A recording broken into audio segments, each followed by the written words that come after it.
Sir, let us explore the stars, conquer the desert, eradicate disease.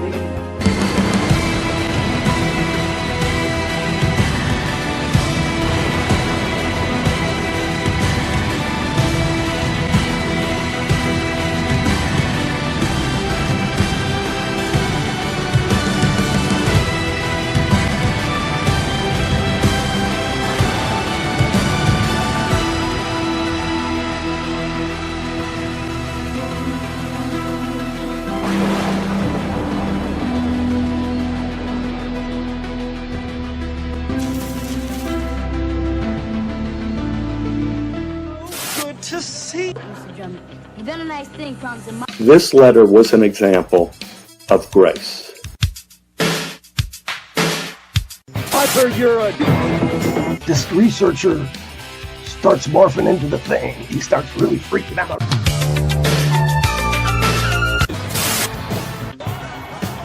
He spoke fluent Spanish because he battled the Mexicans so much.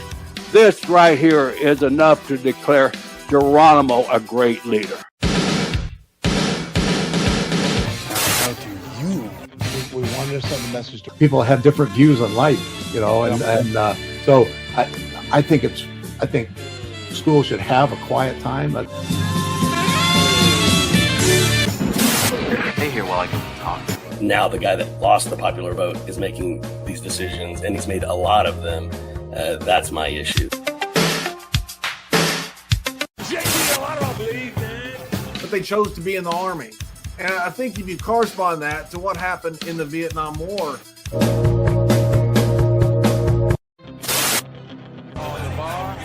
the U.S., the Arvin and South, and the North. You can sit there and eat a meal. There was controversy with how we reported the war. There was controversy because there was inconsistent leadership. And let's take it back. Let's go chronological. Why not? Since this is a historical topic, why don't we talk about the military-industrial complex? Why don't we talk about the fact that when Eisenhower gave his farewell address in January 1961, he warned John F. Kennedy. He told him, don't betray your military.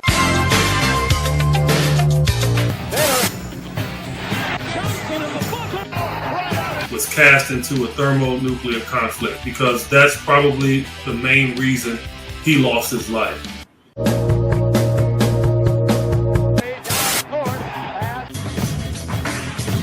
To the Black Sox scandal and opposed to the death penalty for Issin. From Playboy to the Bible. Advice is just an opinion. The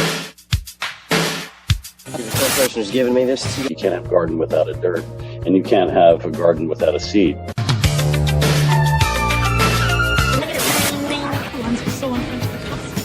I don't understand what... Because my daughter was one of the first people to, we got a computer. My husband was writing on them.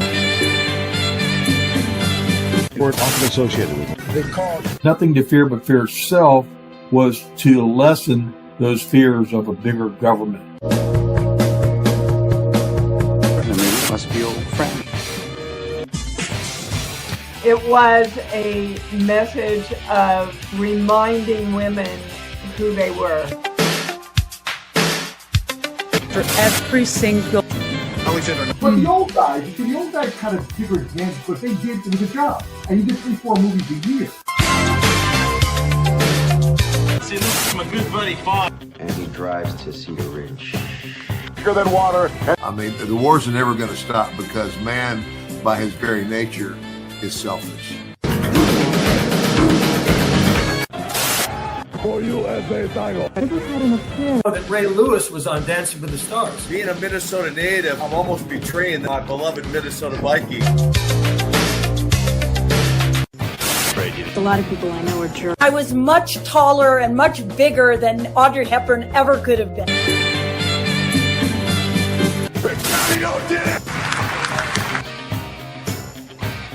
And I think this is the perfect opportunity for life to imitate art.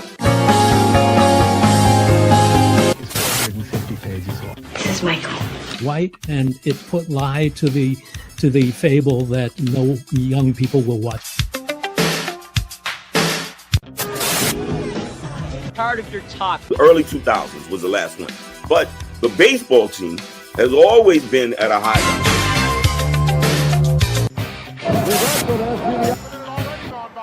If that would have happened, I wouldn't have been a professional wrestler.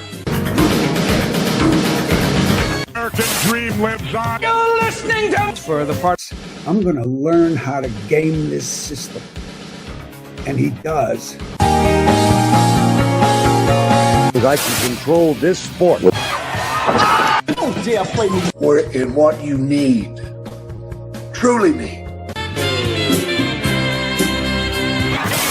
The Nobel Peace. And he goes, just you start with this. If I do 34, kill anybody who does. John Wayne said, I don't give jobs, I hire men. This doesn't grow on trees, you know. That could inhabit. All this you was going through, but it was so inspiring to me to just hear good time.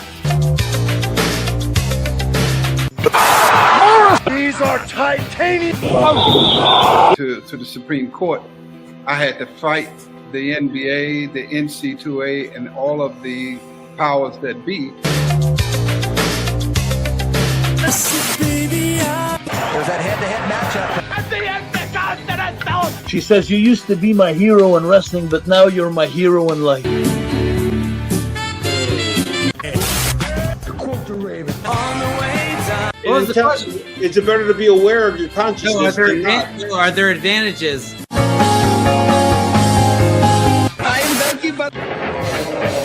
This is Lucas. But we must attain the knowledge that will allow us to help other people.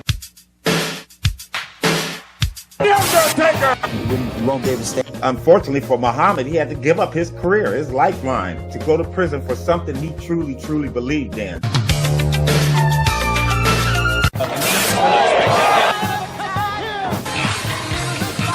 You know what I'm saying? With the will of my skills and the will of God, I was able to pull out a 9th-round knockout. Try that hot shot. For me, the perfect ending is Orson Welles' Citizen Kane.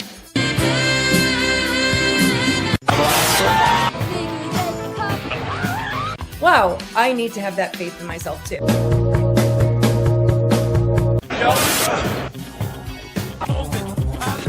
And every training and every part of basketball that I want that I want that.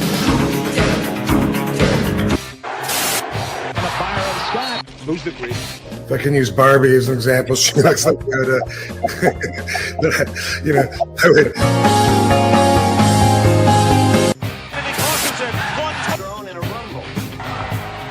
Brothers choking on the Ravens, and Scott goes, "We'll take him away from him." Really for a house call, isn't it?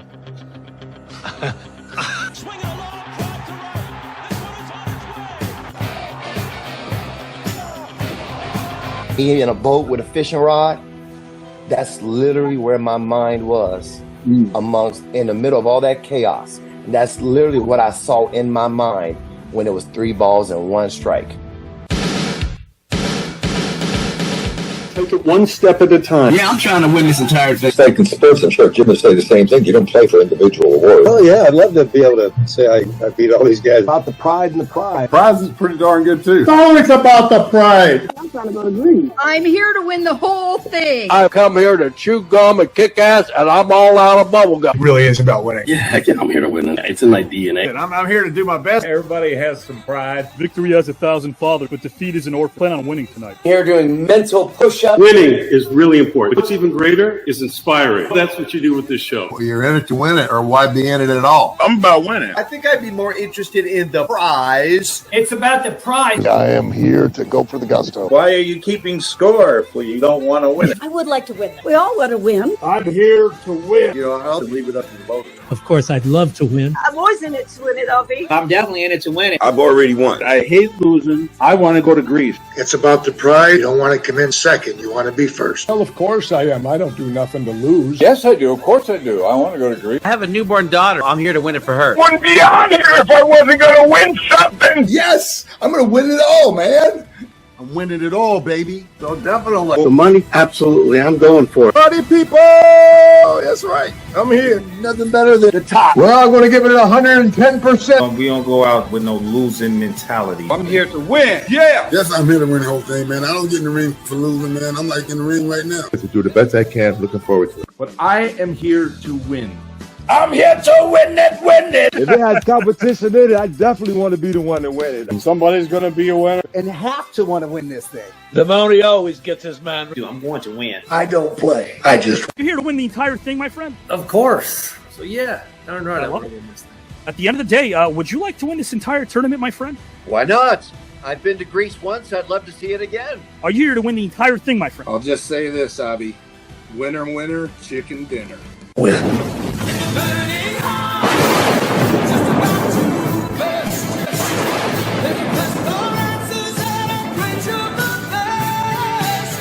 You finally feel as if you made it when you were, I don't know, maybe being stopped in groceries and airports after appearing on Mary Hartman.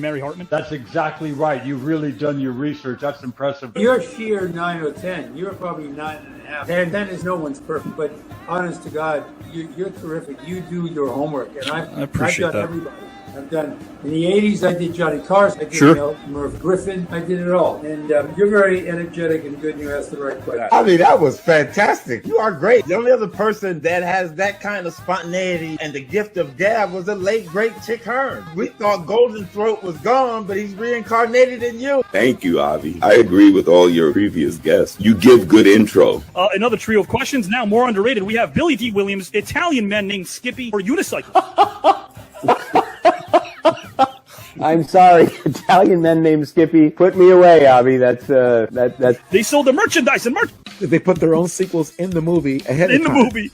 Abolish the political parties. I'll tell you this, Ab, you definitely do your homework. Hey, like I said, the good thing about you, you're extremely prepared, much more prepared than most interviewers that I... Yeah, I'm back, Tony. I'm tan. Oh, where'd you get that book from? Yeah, there we go. Beautiful. Yeah. Amazing. You guys, I tell you what, you did your homework. Could you have fun here in the green room? Anytime you want me back, I'll be here, brother. I'm speechless after that. I'm trying to come down from the mountaintop. Prince used to say we went to the mountaintop. Well, I'm glad I filmed that, man. I saw everybody else was so hyped on your intros. I figured I better get that thing since it was live. I was actually... Thank you, Avi, and it's just amazing, this show. I'm growing. It's growing on me. It's growing on all America, North America, I think around the world. You've invented something amazing. Not a bunch of whiskey. John Amos. Man, what an introduction. I hope I can live up to that. God bless you. I'm prepared to take on this challenge of this wonderful monologue that you've written, and I couldn't think of anything I'd rather do after I read it again for maybe the third or fourth time. I wish that I'd had the time to commit it to memory because it deserves that. Giving me your thoughts and your input, because as I told you, that piece that you sent me is, I love good writing. holy cow, what an intro that was. I couldn't have said it better than myself. Thank you, my friend.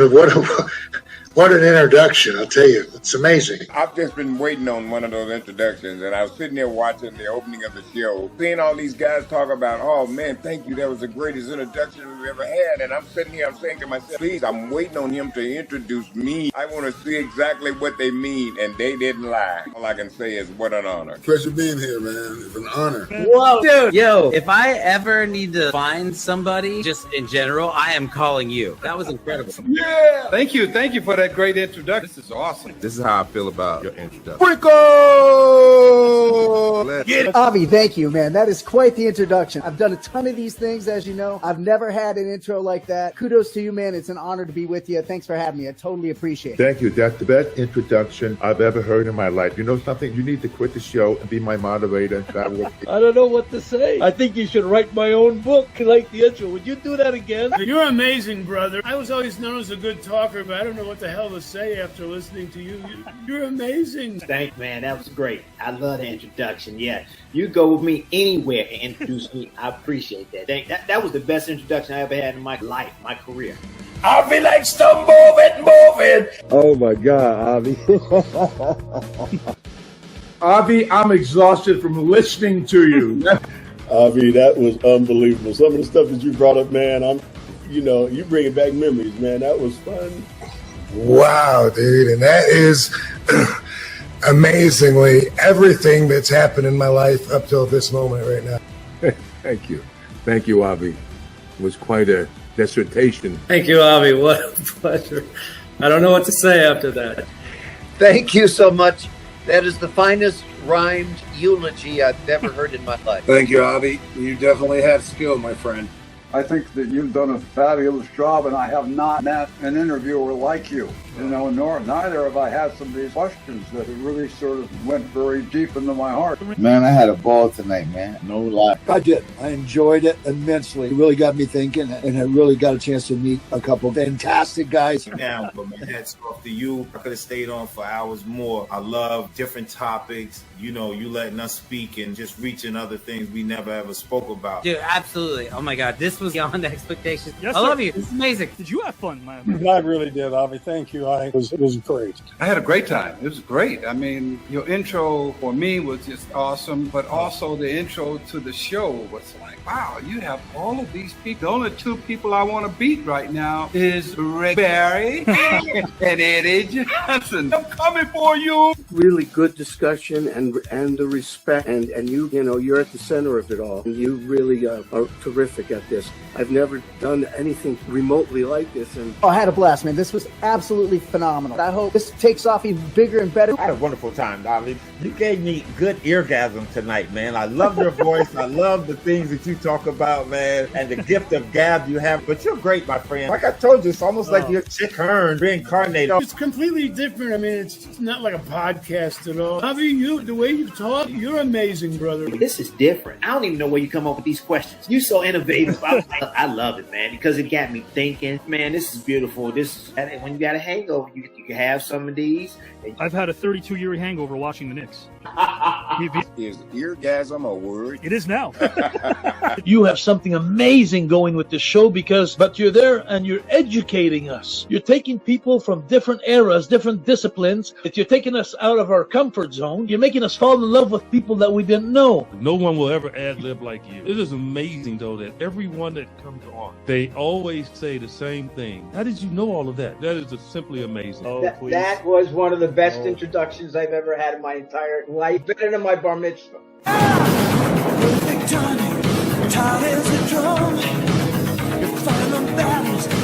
Did you find the technique itself helpful when it came to observing your scene partner staying present instead of strictly relying upon memory? That's a great question, Avi. Ralph Cramden, the yoga instructor, or Don Corleone, the computer repair person? I really enjoyed this, man. You're a smart guy and you ask really good questions. And Joe, welcome, my friend. I think I have whiplash, Avi. Thank you very much. Well, thank you very much. Thank you so much, Avi. Good to be back. What a hell of an introduction. That was cool, man. I don't even think Michael Buffer did it better than you, brother. thank you, Avi. What an introduction. That was very impressive. Stretch. Yo, that was dope. I You appreciate better than that. a lot of these rappers out there. I stand in awe of your memory and your ability to rhyme, and it's just amazing. What an incredible introduction, Avi. That is probably the best introduction I've ever had. Brother, I'm going to take you with me everywhere to get an introduction. That's the best introduction I've ever had in my life. I am so happy to be on this show. I hope you didn't mind that I filmed that intro you just did for me because I'm going to play that on my low self-esteem day. Jake Roberts, my friend. Wow, that was scary. How you doing? Welcome, Julie Brown. Thank you, Avi. That was mind-blowing. I love this. This is great. You got the intro down to a science, baby. That was great, man. Where'd you dig that all up? That's amazing. It's great to be here and great to be back interviewed by you. It's been far too long. Happy New Year. Oh, you are so wonderful. Happy New Year to you. I am so grateful for our friendship. You appreciate things in people that make such a difference. You're quite wonderful. It's brilliant. You made me laugh, too. It was great. I think Alf would be wisecracking while the alien would be tearing everybody up apart, I guess. Let's talk about some of the 80s horror classics. Eddie, welcome, my friend. Well, thank you for having me, and I'm excited about it. All of the actors and directors, different worlds come together. This is like a sanctuary for those people because we don't always get to talk about the things that really, truly move us. I love this show because it makes me feel. Welcome to the green room. How did did you do that thing where you were talking so fast? I don't know. I very few people can do what you did. Well, the acting teacher here, 35 years, commends you on your ability to do that. I'm very impressed. Man, I had a ball tonight. Nobody do it like my boy Avi. I had a good time. Because I've done podcasts in the past, and so what have you done, and what are you going to be doing later? This is fantastic. I mean, this gets your juices going. You know, it gets you thinking. We had fun. You know, it's fun, and it is education. It was intellectually stimulating, which is a unique thing in this world of ours today. I had a fabulous time. Thanks for having me on the show. And Avi, great job. This is interesting and different. Question: did you have a good time, my friend, tonight? I did. It's so unusual to be engaged in what everybody else is saying and to want to listen. It was awesome. It was really great. I want to compliment you on giving me my best introduction I've ever had in my whole life, too. That's the first thing. Thank you. Thank you. You said things about me that I don't even remember. And what a collection of wonderful personalities you have. And I really enjoyed every minute of it, man. Thank you so much for having me, and I'm just happy I made it to the next round. Yeah, I had a great time. It was wonderful. I mean, it was so thought-provoking. And you, Avi, I have a great deal of respect for your resume as well. I mean, I've done many interviews over the years, but this has been one of the most fun by far. Well, thank you very much. I can't think of a better way to begin the new year than with you, with the wonderful people that you have surrounding you. Did you have fun tonight, my friend? Yes, I did. Yes. Looking for being around people who are willing and open. I like that. I did have a good time. It was a lot different than what I thought it was going to be, and I really enjoyed it. I appreciate you, and I appreciate the opportunity. It was exhilarating. Like Barry, I didn't know what to expect. I enjoyed it. It's good to be able to see that you bring people together that, you know what, maybe one of the world's problems will get solved by listening to this show. And I want you to accept the accolades that you get from all of these brilliant people. They tell you that you're smart. They tell you that you're exposed. These are comments and compliments that you have to say, thank you very much, I accept. Wasn't sure what to expect. You're number one in my book as far as putting on a podcast, knowing what you know. You're terrific. I've never done something like this before, so it was fun. No, you know what? You're a very interesting person. With all this rhyming stuff, you must really put a lot of effort into this. I would love to read or see something that you've written because I'm sure it's really interesting. You're rated in why? Sauerkraut, Henry Kissinger's deep soothing voice, or dogs wearing sweaters? I like dogs wearing sweaters. Phrase, is teaching this craft as rewarding for you as performing it? I think sometimes it's more rewarding.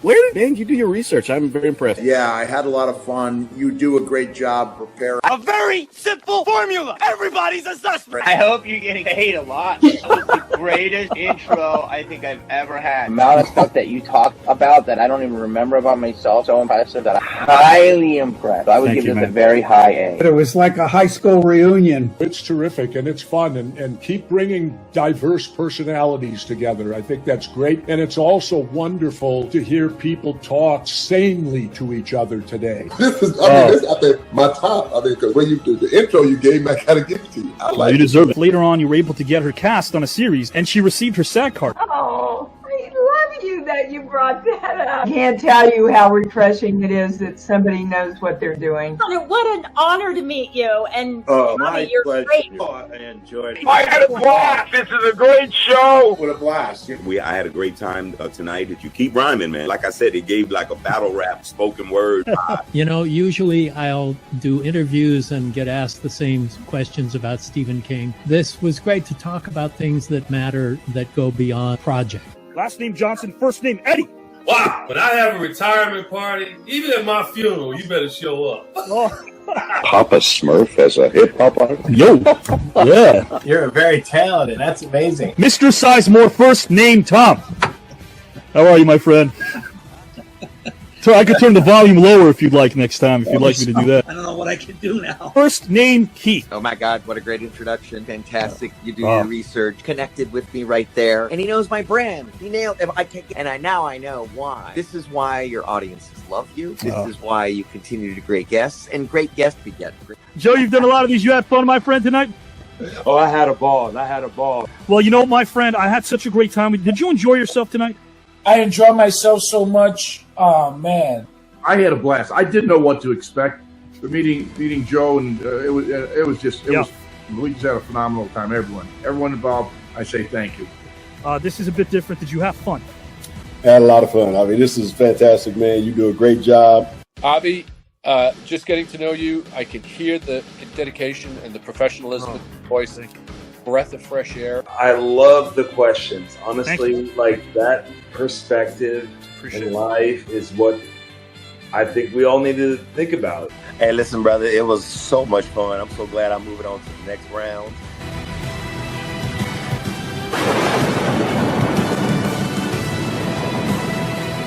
I think it's fabulous. I'm excited.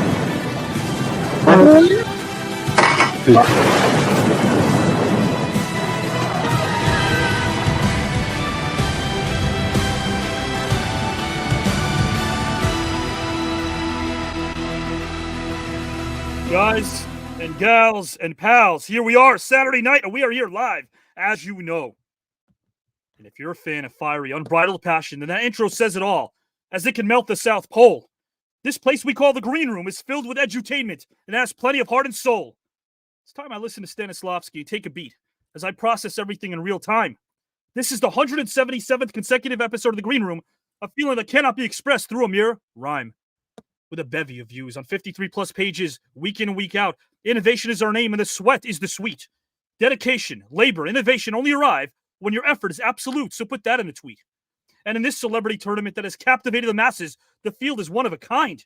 Luminaries from all walks of life gathering to compete for the pride and the prize. This is truly a sport of the mind.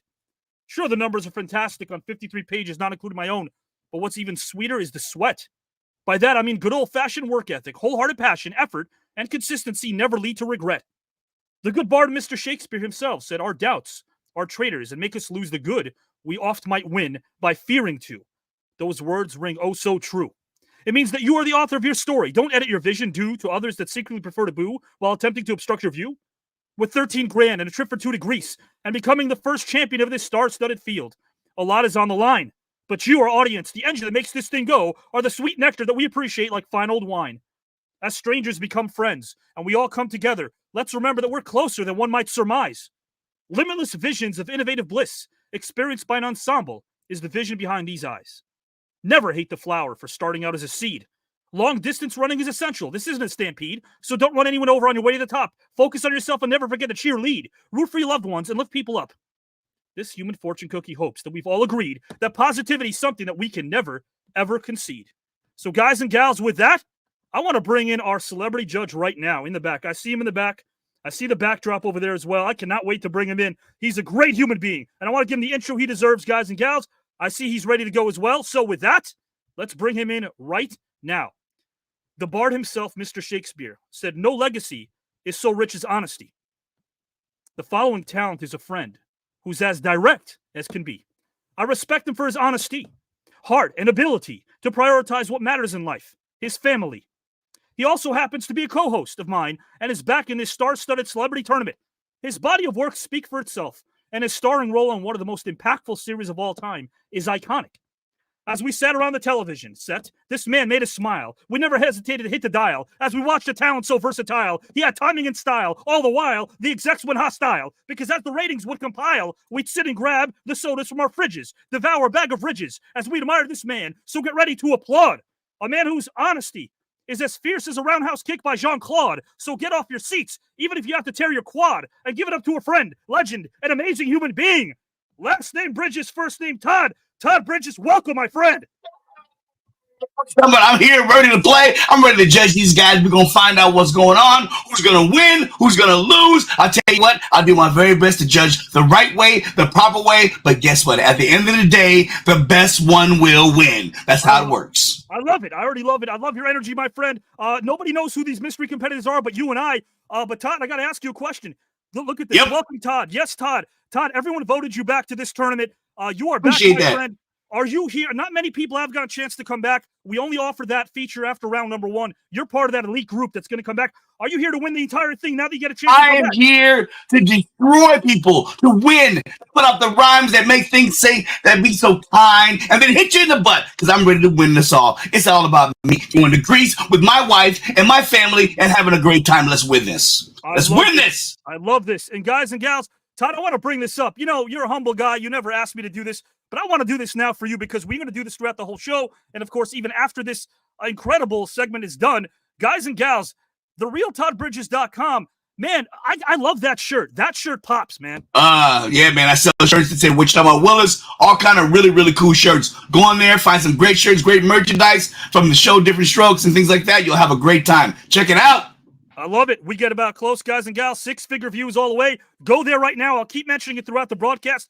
Todd Bridges is back, guys and gals. Hey, Stephen Tobolowsky, who you met in round number 1, he's in round 2. He messaged me and said, if Todd is back in round 2, maybe a rematch. Are you okay with that? Yes, I'm okay because I need to get him. I want to destroy, something. It's all about conquering. I'm like a war party. We just go to the front line and we tear everybody down and we dominate and we take over. I'm ready to play. Todd Bridges, guys and gals, is here with us live on a Saturday night, and you will not find a man that's more direct, more honest, more talented, and guys and gals, more passionate than Mr. Todd Bridges. I'm going to put you in the back momentarily, my friend. All right. The one and only Todd Bridges, guys and gals. We're going to see him very soon. He's back in this tournament. And right now, guys and gals, remember, we're not going to be braggadocious about this, but I will say this. 14 months ago, a certain studio exec said to me, yeah, we love your writing. Yeah, we love what you've been doing here as a writer. But we don't know about this show. All it took was a few months for everyone to stand behind what this has become. A living room conversation, learning more about each other, a bond between brothers who never even met each other before. That's what this thing is. We're going to be able to learn through these topics how great these gentlemen are, what they stand for. That's what it's all about. But hey, 100 Hall of Famers. 100 Hall of Famers. Oscar, Tony, Grammy, Golden Globe. We're talking about AMA, WGA, and Olympians all in this tournament. As you can see, they all want to win. Some want to go to Greece. Some want the 13 grand. But guess what? Everyone wants to be the one person who can say they survived this whole field. It's going to be a long tournament. But guess what, guys? Round number 2 is upon us. So let's bring in our first participant right now. I see him in the back. These are great human beings, and I cannot wait. Our first participant is a man that has done so much for those that do not have as much. His tireless efforts to assist children and those less fortunate are hallmarks, and they epitomize the word selfless. A poem that our first participant wrote, which I love. Stand up, face your fear. Stand up, don't bow down. Don't run, just stand up. Trust yourself. Believe in yourself. Believe in what you were taught. You have a mind of your own. You can make your own decisions, whether they're good or bad. Live in yourself. Live in your body. Stand up, stand up, stand up. I love that. And what he stands for, guys and gals, we're going to find out real soon. He grew up in Maryland in a home where Alvin and Betty, his parents, molded his character in ways that are easy to celebrate. This made possible his uncommon achievement, success in 2 major sports, so incredibly great. His mother was a school teacher, and she opened her heart, along with her textbook, as we delve deep into the archives.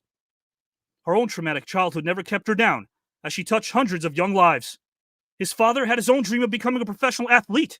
He sweated as a steel mill for 30 years, sacrificing a ton and enduring the endless heat. Why? So that his youngest son could make it in sports. This is the loving home in which he was raised. Soon thereafter, his vast array of talent left many in awe, as we were all quite amazed. The 3 children loved sports, and any extra cash was funneled that way, and I pay my respect to his parents, which will continue in this narration. In 32 years, they made it all about their kids, as they didn't even have a formal vacation, as their children's upbringing and legacy was their compensation. Their love and support had no expiration. There were rules, and as he grew older, he made sure to make curfew. Looking back, I wish I did the same, rather than make my parents go cuckoo. But let me continue to get into this incredible story that everyone should hear from Peru to Kalamazoo. As a child who loved to read, he underscored each word with his finger and read the stories until his finger moved faster across the pages. As a mentor, he now assists countless students and guides them through life's many stages. Coach John Buckheister noticed such solid values and work ethic with a respect for others. It starts with great parenting, which is why we should always pay it back to our fathers and mothers. His brother Derek tried to toughen him up, and his accomplishment served as an unparalleled blueprint. Once he homered 324 from home plate, the ball landing on a second-floor balcony apartment. In 3 years of varsity football, he rushed for 2,470 yards and 47 touchdowns, leading his school to 1 state title, which, for his large group of fans, was a thrill. This is why, to this very day, they still tell stories at Milford Mill. He was drafted out of high school for baseball, as they offered him a lot of money, but his mom said, "You're going to graduate from college." He did just that, as he gained what we all can from our parents, a huge amount of knowledge.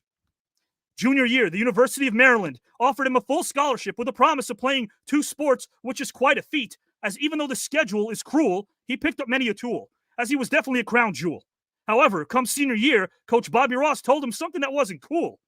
He couldn't play baseball as a college freshman, so he made the biggest decision of his young life and went to a smaller school.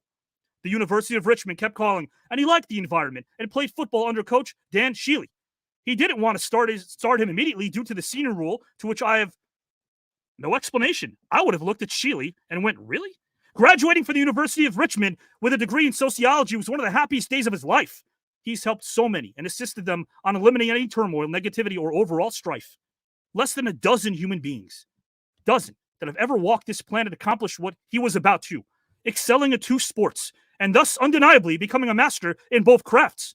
Baseball, 1988, he was drafted by the Cardinals, but that was only one of 2 drafts. Football, he was drafted by the Buffalo Bills in the draft of 89. Sports fans were about to enjoy quite a gift, move over Santa. From 89 to 91, he thrived, made the Pro Bowl while playing for Atlanta. In the NFL, he intercepted 5 passes, recorded 4 sacks, and in 1991, he became one of only 19 players to make NFL history. So let's delve into this, as it's no mystery. He had a pair of safeties in one single season. That was quite the breakthrough, as it was merely a preview of what was to ensue, as we witnessed a man that knew he can do. So we applauded and cheered with gusto, like Ric Flair screaming woo. As if thriving in the NFL wasn't enough, he transitioned into pro baseball and the MLB in 1992. You want huge numbers? Sure. Where do I begin? Because there are tons. 821 RBIs, 119 stolen bases, 37 triples, and 184 home runs. And 755 runs? He's a former All-Star. And there are countless moments of greatness. But let me place emphasis on a particular moment in time. In the 1999 ALDS against Houston, he batted .471, but there's more to this rhyme. He also had the game-winning double in the 12th inning of the game. Missing that game was like committing a crime. It was off to the World Series, and when he retired, there were other areas that he explored. How about serving as an analyst for the Braves and winning an Emmy Award? How about helping children strive to reach their full potential through his foundation? We definitely need more human beings like him in this nation. He's also here to win this entire tournament, and he's quite a sensation, and he has the heart of a lion. So welcome a humble, kind, talented human being. Last name Jordan, first name Brian. Brian Jordan, welcome to the celebrity tournament, my friend.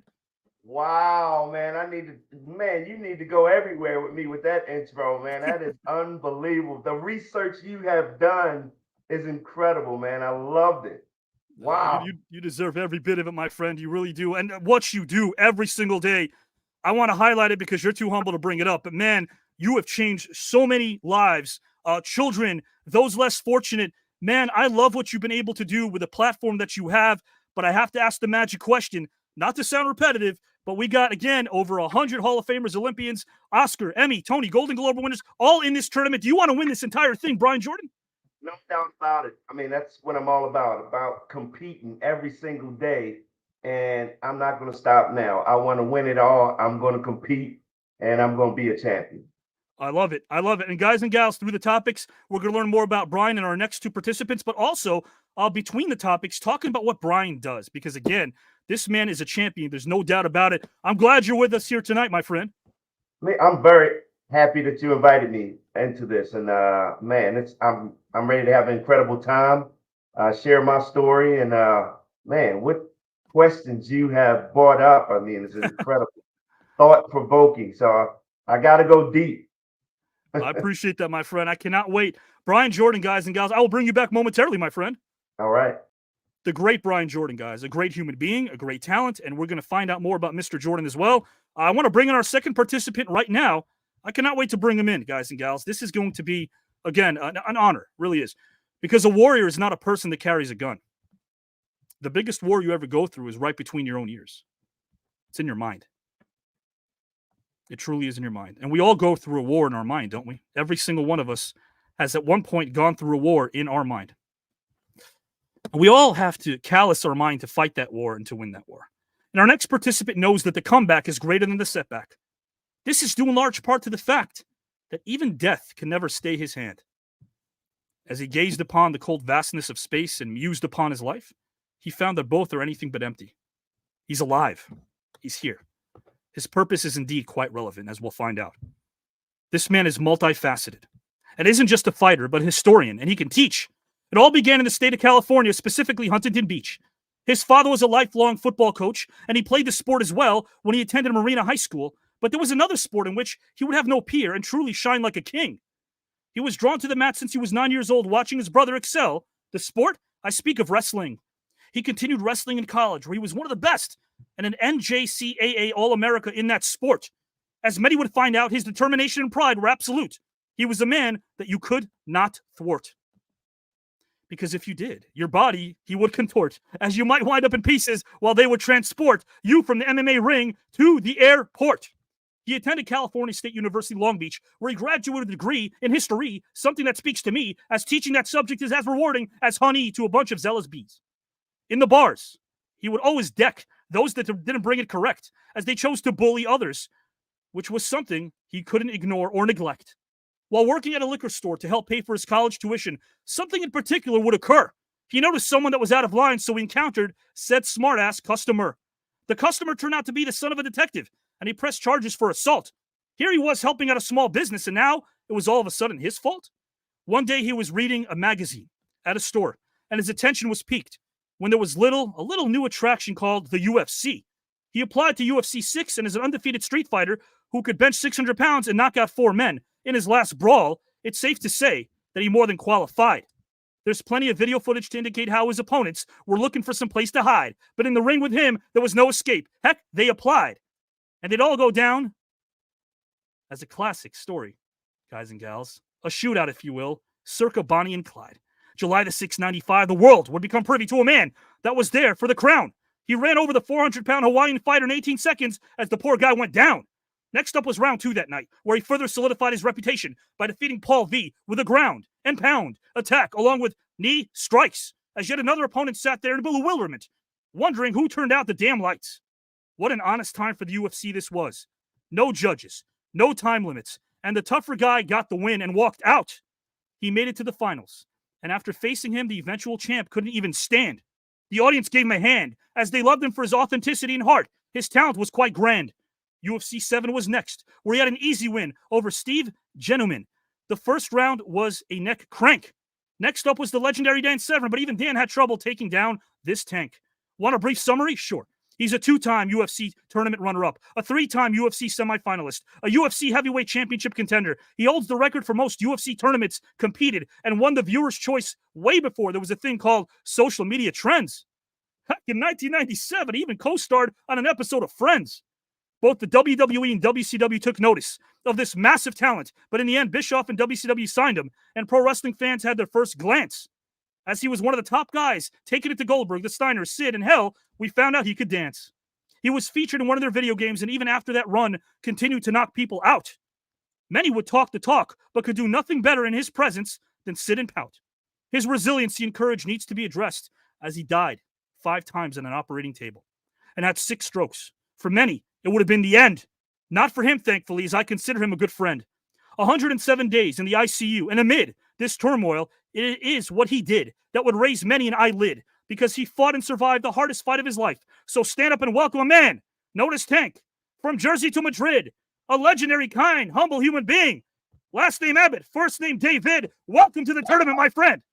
Hello, Avi. Wow, like everybody's saying, awesome introduction. Unbelievable. Well, you're unbelievable, my friend. Guys, again, David Tank Abbott. Listen, man, I've enjoyed getting to know you. It's been a treat. I'm going to still continue doing so because, you know, you're an honest human being, and I know that you are bashful, don't like to get your roses. Too bad I'm going to give you your roses because you deserve them. Not just as a legendary fighter, but as a man that speaks to me. There's so little authenticity in this world, and you epitomize that one word, authenticity, man. Really. Thank you. I appreciate that. I kind of make it a point to be that way. You know, I got to ask you, Dave, I know that you were telling me you got your game face on like everybody else, which is great, because I have to ask the magic question with all the people we have here. You know, you've heard it before. 100 Hall of Famers, Oscar, Emmy, Tony, Golden Globe, AMA, Olympians, all here to win this thing. Are you here to win the entire thing, Mr. Abbott? Absolutely. Obviously, I like to win. I'm obviously here. Death tried to shot at me, and I'm still here, still kicking, and I definitely want to win. Absolutely. And I'm down. And we're going to find out a bit more about this, guys, as well. There's an awesome 3 books. We're going to talk about that also a bit later. Love it, love it, love it. Mr. Abbott, I'm going to put you backstage momentarily and bring in our 3rd participant. Okay, sounds good. Mr. Abbott, guys and gals. Again, David Abbott, a man who stuck up for many, really had no time for bullies and helped a lot of people out. He really is the real deal as a human being. I'm glad he's here. And guys and gals, our third participant right now, a hero. A hero doesn't necessarily have to wear a cape or uniform, but if they do, it's pretty cool. I'm not going to lie. But heroes do come in all shapes and sizes. But the most important hero you can be is a hero to your children. There are many different ways in which this can occur. Our third participant is a man that has dedicated his life to family and to his son, Andrew. Here's a little something I'd like to express to him. From the heart, you're a hero in his eyes, and he knows that he can trust you, like he knows the sun will rise. You always protected his tender heart, for he loves and appreciates his father as he's seen you from the start. Guys and gals, I want to bring in right now a special human being. He was born in Calgary, Alberta, Canada, and lived there until the age of 5 when his family, guys and gals, moved away. Quite the rate. His parents, Terry and Bob, were Canadians by birth, and they met on a blind date. She grew up in British Columbia and he in Alberta, and when they started a family, all 5 of their children were very close. Bob was always the life of the party, and when he was around, the mood was never sullen or morose. Our next participant siblings, Colleen, Tim, David, and Shannon, were privy to the fact that their father's word meant everything. The 7 worst words to hear if the kids were late? I will have to talk to you guys in the morning. I can relate to that. He and his brothers, guys and gals, Tim and David, would share one bedroom in the basement, and it was a great place to grow before he became known to the world as a legendary athlete. His mother, Terry, would stand at the front door and watch her kids enter the school directly across the street. They went to Westview Elementary School, and she could decompress, as from her couch, she could watch them at recess. She went to work at the hospital each night. When her husband came home, he filled the house with his presence. Americana, guys and gals. True Americana and a family filled with love at its very core and essence. 5 miles in 4 years separated 3 of the biggest legends of all time in their respective sport. Our legend tonight would help his team defeat another legend on the basketball court. I'm speaking of the great John Stockton, one of 3 that put his area on the map, metaphorically, even more so than the Northern Pacific Railroad did in the late 19th century. Their lives intersecting like tracks in a railroad switching yard before parting, one to the east, one to the west, and one to the nation's heartland. This during the days when athletes and the word camaraderie went hand in hand, unlike today when everything is a brand. 3 famous athletes rode and raced to prominence from a staggered start, playing a different game. They found themselves 3 different distances into their careers, wearing 3 different shades of fame. When he was a young boy, he loved the New York Giants. One of their main rivals was the Washington Redskins, something that all of you will find quite interesting. Legendary Redskins coach Joe Gibbs' son J.D. played with him and William and Mary, which I find fascinating. He was a 3-sport athlete, and his brother Tim was a member of the Canadian national baseball team. While his brother Dave made the Canadian Olympic team and played at Gonzaga, do you notice a theme? I do. These 3 brothers had the drive and passion and worked hard on their dream. In football, he was named to the all-GSL first team while guiding his school to the GSL title as both a junior and a senior. He was truly a legend at Shadle High. Heck, while there, he broke Ryan Sandberg's passing records, who happened to be an alumni. He also was a prep All-American selection by both Parade and Carnation in his senior year. That year, he set GSL records with 423 of 849 passing for 6,460 yards and 65 touchdowns in front of a crowd that would always cheer and never disappear, as this man would always steer and be sincere and be as innovative as a true engineer. In basketball, he was an all-GSL pick as a junior and senior. And during his senior year, he was an all-state choice while leading Shadle as state champs. This information is vital. He's chalked up such an endless amount of accolades that one would need to pause if they were reading a subtitle. In his 2 years of baseball, he had combined pitching records of 17-3 and was named to the All-State and All-GSL teams while leading Shadle Park to the state finals. And when all was said and done, his senior year placed him on the All-State team in 3 different sports, which is something that is difficult to fathom or comprehend. He also maintained a 3.3 grade point average and continued to transcend, as he was named the Hertz Athlete of the Year for Washington, as we witnessed him ascend. After graduating from high school, he was one of the hottest prospects in the country. Eventually, he decided on staying close to home in Pullman at Washington State University. But let me bring up some of his college stats as I get down to the nitty-gritty. In 30 career games at WSU, he passed for 4,573 yards, 5,101 yards in total offense, completed his career ranked 2nd in total offense and in passing, trailing only Jack Thompson. Senior year threw for 2,174 yards to rank 4th on WSU's list. Senior year gained 2,417 yards in total offense, number 2 on the Cougar list. His 403 passing yards and 412 yards in total offense against Oregon in the 85 season opener established WSU records. WSU averaged 441 yards per game in 85, a school record. He's an Associated Press All-America, honorable mention, 84 and 85. UPI All-West Coast second team, 84. Pac-10 first team quarterback, 84. Honorable mention, 85, despite improved statistics. During his career at 11 games of 200 yards or more passing, second only to Jack Thompson's 22. Besides his school record of 403 yards passing against Oregon, he threw for 368 yards in a game at Utah, the 4th best mark ever by a WSU quarterback.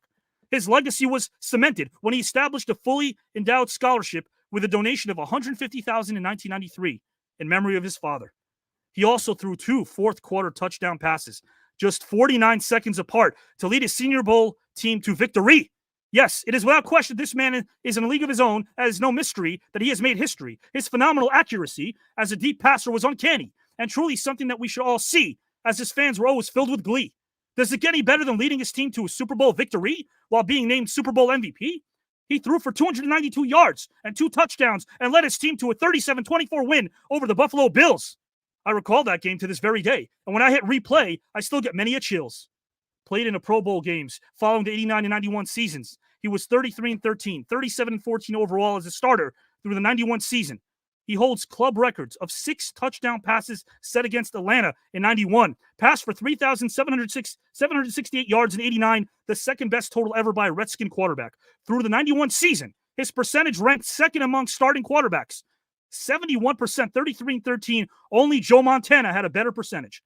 Honors following the 91 season included Pro Bowl, NFL Films NFC Player of the Year, Football News NFC Player of the Year, Super Bowl MVP, UPI All-NFC, All-Madden, College and Pro Football News Weekly, NFL All-Pro First Team, Football News All-NFC First Team, AP All-Pro Second Team, NEA All-Pro Second Team, Pro Football Weekly All-NFC. Wow! And one of his biggest legacies is how he honored his son, who held on strong during an 18-month battle with cancer. Bless your soul, Andrew, as you're always an inspiration. He provides hope and helps families who are fighting childhood cancer through his foundation. His light blankets the dark. They're about to scream his name from Lincoln Park to Denmark. On the field, he was more ferocious than a great white shark. So put your hands together for a gem of a human being and legend. Last name Rypien, first name Mark. Mark, welcome, my friend. Holy smokes, Avi. Where did you get that information from? That's amazing. Appreciate that, my friend. I look forward to from one Canadian to another. I appreciate that. Definitely monologue was way more than I even anticipated. And I'm actually really excited. I'm to be here on stage with you and Todd and, of course, Brian Jordan. I'm grateful as ever that Brian chose baseball over football because his ass was running me down there when he was with the Falcons. One heck of a football player.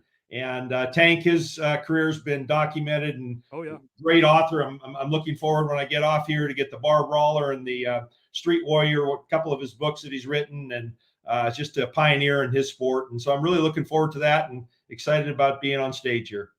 Likewise, my friend. Yeah, I got to talk about this, I guess, after the segment is over. We'll talk about the trilogy that Tank Abbott wrote. But, guys, I want to talk about this for a second. Mark Rypien, again, much like Brian Jordan, what you do, man, and that foundation, it's helped countless people. I've spoken to a lot of people. I may work in Hollywood, but I'm not a Hollywood guy. And the people I speak to have said that what you've done transcends greatness on many levels as a human being. And I got to ask you this question, though. Again, you are a competitor of all competitors. Are you here to win the entire thing, my friend? Well, I've been practicing on my Greek. Efkaristo parakalo. So those are some of the things that, hi, hello, how are you? Good, thanks. And looking forward to competing. And, winning isn't everything. It is the only thing. The only thing, guys, Mr. Mark Rypien. Remember, 2 out of 3 will advance to round number 2. The great thing about this is every round is separated by a few months, so that's great. 2 out of 3 at the end of this night. We'll move on to round number 2. We're only offering one feature that is going to be implemented after round 1, the Second Chance Bowl. If somebody lost, they do get a chance to come back, and not everyone does. After round 1, though, that will not be available. 2 will advance. I'm going to zip the lip. I'm going to bring in Brian Jordan. I'm going to bring in David Tank Abbott. Welcome, guys, to the TCAN Celebrity Tournament officially. This is going to be one heck of a night. Guys, what a topic we have for topic number 1. And I want to bring this up because it's called Chapters of Your Life. Imagine adding a dimension to how you age, one that looks at life by its stages rather than years. Let's look at this unique perspective to see what we can gain. What if you could break free from the bonds of time in your view of life? What if instead of seeing only age, let's take a different view. Your life is a book divided into chapters. This book is unique in your life, in that your life, guys and gals, is on its pages. It consists of 3 chapters, and each chapter represents a season of life. Viewing time in these significant chunks, maybe they'll help us understand who we are, who we were, who we're becoming. So in each chapter, you will see how you've matured and what you've created by your choices. Guys and gals, the life's chapters you've shined a light on are chapters you've yet to experience, and that's the beautiful thing about it. So we're going to start things off, guys, with Mark. Mark, if you could title, and again, you can have all the time in the world that you like. When you're done, let me know. I'll come in. Mark, if you could title the 3 chapters of your life, childhood, young adulthood, and middle adulthood, how would you title them each, and why, my friend? You'll have as much time to explain as you'd like. Mark, are you ready to go, my friend?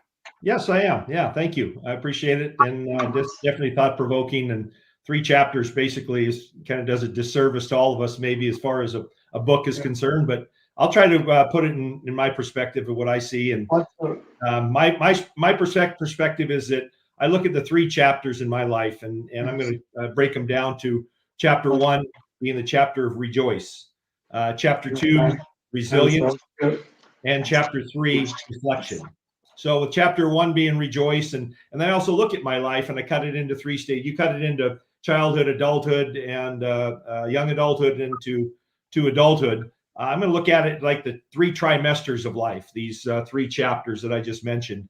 And I look at my life as being, I'm 61 now. So I'm kind of in the last chapter, the 3rd chapter of my life, the last trimester of my life, and look at the things. But when I look back to chapter 1 and talk about rejoice and being born in, like you said, Avi, in Calgary, Alberta, Canada, moving down with my family and not knowing what the next thing was, but excited to be with them, excited to see the next stage of my life and where it was going, and which direction it was in. Everyone thinks I was going to be a hockey player, but we came from a lower middle class family, didn't have the funds to play hockey. So my dad put a baseball mitt in my hand, as Brian played baseball his whole life as I did mine. It just only thing in my life in baseball is I couldn't hit or throw a curveball. So my days were numbered when it came to baseball. We played baseball, played basketball, played football, did all the things, the excitement of being a kid, and growing up and all those things was pretty surreal. Played like basketball against John Stockton, my days are numbered there. And football is a sport I like the least, but I enjoyed being part of a team, part of teamwork, and part of this team right here that we have, that you have going, Avi, is pretty surreal. And the number of people that have reached out, I feel like I've known just from your intros that I know Brian and David much more than I ever would have. So that in itself is pretty cool. But that young adulthood or young childhood of mine was first 30 years. I had 2 children. I was played in 2 Super Bowls, was fortunate enough to be on the Super Bowl winning team with Doug Williams as the MVP of Super Bowl 22, and then fortunate enough to be on that Super Bowl 26 team. My 2 children were at that game, and had a lovely wife. So that first part of that is just all the excitement to rejoice in all the things that were good in your life. And then the second phase that I talk about, and the second chapter I talk about in the book would be resilience. We all have challenges in our life and all face challenges and things that we do. From that 30 on, my son Andrew was born and was a beautiful boy, 2 years old growing up. But I remember being at a training camp in Illinois with the St. Louis Rams and getting a call from Dick Vermeil, say, "Hey, you need you to come in here. Your wife has called, and there's been an emergency back home. Your son has had a seizure, and that you need to get home as quickly as possible." And so certainly I traveled back, and Dick said, "You have all the time you need. You just take care of family." And went back and saw my son, with tubes and everything going through his nose and mouth, and being on support at that point in time. But knowing that, he did have the seizure, he'll come out of it, and we're going to get some results of why the seizure happened. And certainly enough, the doctor came back and said they found a tumor. And after about a week, not knowing what the tumor was, we found out it was a malignant tumor. And we knew that our journey in this stage of our life was going to happen. And we also felt, the one thing that was important was keep my other two daughters, were both girls, Amber and Angela, together, and all of us together in St. Louis. We didn't have a hospital, children's hospital in Spokane, but they had one in St. Louis, Barnes Jewish Hospital. So we did our treatment there, and Andrew came through like all young kids. They're very resilient, as we all are, tried to be as much as we can, but he's very resilient. Came back through his treatment, wonderful. His 3 chemotherapy treatments were great. Found out that at the end of that year, when we came back from St. Louis back home to Spokane, that we took another exam and the tumor had come back, and we had another procedure in place, which was radiation seeds, put them in his, planted them in his brain. They had a capacity, because when you're a young child at only 2.5 years old, your brain isn't fully grown. So to radiate the whole brain, you look at the sense that your child will be a vegetable. So they did it in a localized area right where the tumor bed was, and they planted these radiation seeds. And sure enough, he came through that great, and we thought everything was on the up and up. And ironically, Brian, I signed with the Atlanta Falcons that year and was coming back to some of the campuses in 1998, and was coming back and forth. And then finally, one of the last training camp things that I went to Atlanta was I came back and my son had a second seizure, and they found out that the tumor was twice the size.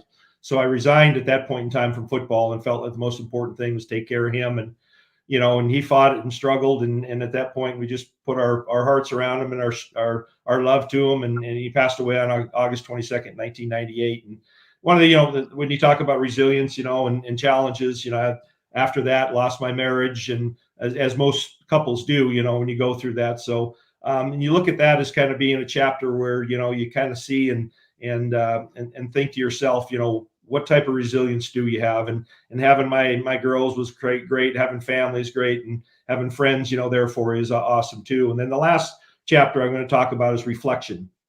Just basically look at, what's happened all throughout all these years. You learn from a lot of the things you learn as a grandparent now. And I have 3 great, beautiful grandchildren and love them dearly. Is that you almost like get a mulligan in golf, that from being a parent, all the things as a parent, you're like maybe a little bit too uptight about this, that, and the other. Now you have grandchildren and you're not so uptight anymore, and then you can have fun with them and enjoy them and have a different perspective. And I also look at it kind of like being on the back nine in golf, and think about the things now in life that you care about, your family, your travel. Golf is a big part of, my mental frame. Is just, I love being out on the golf course and doing the things that I love to do. So I'm looking at travel, looking at being with my grandkids, and just all the wonderful things, and reflect on areas, that you look back on. And now that your last trimester, the last 30 years, hopefully I get to that 90-year plateau that I can enjoy and be a part of it. So it's just kind of from the start to the end, and all the challenges in between, that kind of puts my book. And some point in time, I'd like to write a book. I know, Tank, you've written a lot of books, and I'll have to pick your brain after this to find out what it's like. And Brian, you probably have too. But I appreciate that. I think it was a great question. I really, am very blessed to have the opportunity to come out here and share a little bit. And the Rypien Foundation, we merged our foundation, and I like to just add that at the end here, with the Coaches versus Cancer here in town. Mark Few, our basketball coach, is probably one of the most successful coaches around, started a community cancer fund, and we merged with them to leverage our dollars, and doing great things to help kids in our area fighting cancer, and the families make their quality of care better, to honor also my son Andrew. So thank you. Absolutely. Thank you, Mark, again for sharing your story, because I'm reading the comments over here in the comment section live as they're coming in, and there are a lot of people who dealt with loss. But one thing I want to say about you, and there's a lot of things I could say, but the first thing I want to say is you never abandon a loved one in peril. And I know that sounds easy, like, wait a minute, that's a foregone conclusion. Why would any of us abandon a loved one in peril? Well, you gentlemen haven't. Brian hasn't with his sister, and Tank hasn't with the stories he's given me as well. And I think the ability to tell everyone that despite the fame and the acclaim, despite the money, the sponsorship, how well you're playing in sports, at the drop of a dime, to put it all away for your family, that says it all. It really does. Because until we're in your shoes, and I'm not, I may have written for the best, but guess what? I haven't had to travel as much as you guys have. I haven't had to have made a family out of teammates in locker rooms the way that you guys had. To still be able to put yourself first for your family, man, that's beautiful. And what you've done for Andrew with your foundation, Mark, I salute you. It's beautiful. It really is. Thank you. And I want to bring this up as well. So you and I, Mark, are I guess two guys that had to really get it from our fathers, because if we were home at 12:30 instead of our curfew, we'd get it the next day, wouldn't we? Oh yeah, and that's the wrath of Khan that you didn't want to have, Avi. That was worse than throwing an interception for sure. But he was the life of the party, your father. Oh, he was a beautiful, beautiful soul. Yeah, absolutely. I love that. Guys, that was topic number one. I want to ask David right now, guys, Mr. Tank Abbott, David Abbott, who wrote 3 books. That's absolutely incredible. As a fellow writer, I could tell you, man, I am very impressed by that. But guess what? Mr. Brian Jordan, guys and gals, as well, won't bring this up, but to write children's books the way that he does, we are finding out right now, guys and gals, that no one is put in the box. These gentlemen are more than just their many accolades. And we're finding that out right now, and I love it. So thank you guys for what you're doing and what you provide to everybody every day. This right now, guys and gals, is Mr. David Abbott. Mr. Abbott, I'm going to ask you the same question. If you could title the 3 chapters of your life, childhood, young adulthood, middle adulthood, how would you title them each and why, good sir? Are you ready to go, my friend? I am. Once again, your questions invoke a bunch of different thoughts, but looking back from my point of view on who I am and where I ended up and what's going on, my childhood was idyllic. Was awesome. I had a brother and sister that were 5 and 8 years older than I was. So I was basically the family pet. And the main emphasis for my family was football. My dad was a football coach, and being his son, and my older brother, being also a football player, protege, what have you, my father, everything was football. So he was a high school football coach and ended up being a coach for the rest of his life. And basically, I had everything given to me. They were older, I was like the pet dog, and everything was easy. It was awesome. I mean, I went everywhere with my brother, who was looked up to him and everything. He was 5 years older than me. So football was going good. He was a star in his little football world. I followed him along because after football, you had to do something that would help football, which was wrestling. So I followed my brother when I was like 10 years old to the wrestling room at high school and found my love. And next thing you know, I made a life out of it. And so that's where I ended up going, and everything was football. I was supposed to get a scholarship and play football in college, etc. That didn't happen, especially when I got old enough for football coaches to yell at me. And so I ended up wrestling, and from wrestling, I was going to college, and I was coming home one day from a liquor store that I worked at, and that's my little older. My wife's telling me I'm jumping ahead. But anyways, from that, I went into football, and it was football. And everything was great. I lost my thing. My wife's talking to me, and I'm so I was wrestling, and then everything was awesome. And then I went on to high school. That's when my middle-aged thing took over a little bit.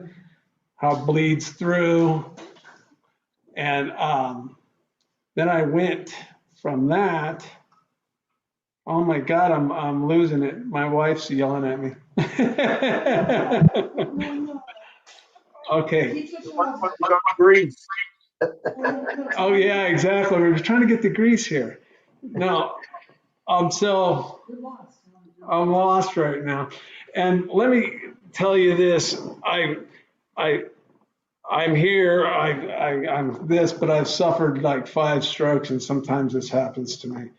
But so I went through school, and then after that was the next stage. Basically, after graduating from high school, and I went on, I had no responsibilities. It was ignorant bliss. It was like being a senior in high school to the age of 30. Just partying. I had no cares. I was like the big man around the neighborhood. Everything was great. And then I was going to college, working my way through college, and I was driving home from a liquor store that I worked at, and ended up beating up a cop's son who was beating up his girlfriend on the ride home. I stopped, pulled over, help her out, and ended up getting thrown in jail for that. And that was the eye opener. No more screwing around as a young man, and no more jail and none of that. Ironically, while I was in jail, I was doing a halfway house, and that's where everything changed around, because fighting was not something like the UFC is now. It was something that you did on the street, and people licked their wounds and went their way. But so now I'm working at a shop, gets a hold of the UFC people and gets me into the show. Pretty much at that time, I was supposed to be the stooge or the dumb guy that gets beat up by the martial artist. And kind of didn't work out that way for him. And after that, it ran out of, everything was perfect, man. I was living a life's dream. I was the head of the show, everything. It was awesome. And it went away. And I went on to WCW with Eric Bischoff, which was incredible. It was superstar craziness, rock star style stuff.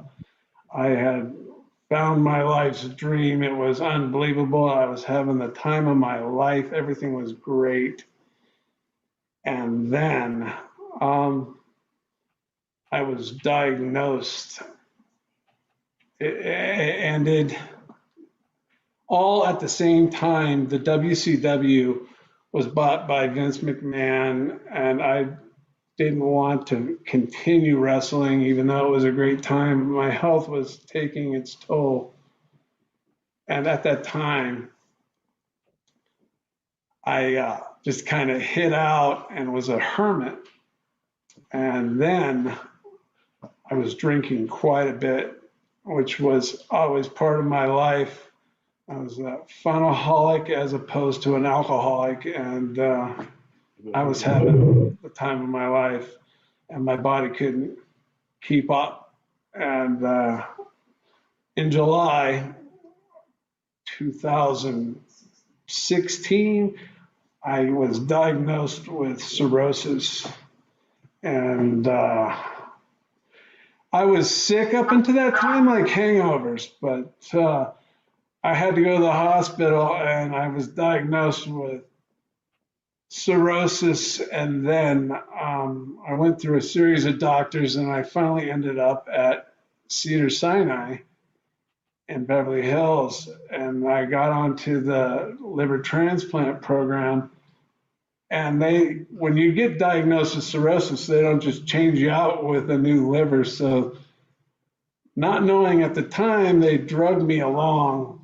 Like, okay, come back in 2 weeks. well, you're actually dying at that time. They're not telling you that, but this happened for about a year and a half. I'd go in every 2 weeks and say, okay, see you in 2 weeks. And no one could figure out what was going on until the last time I went in.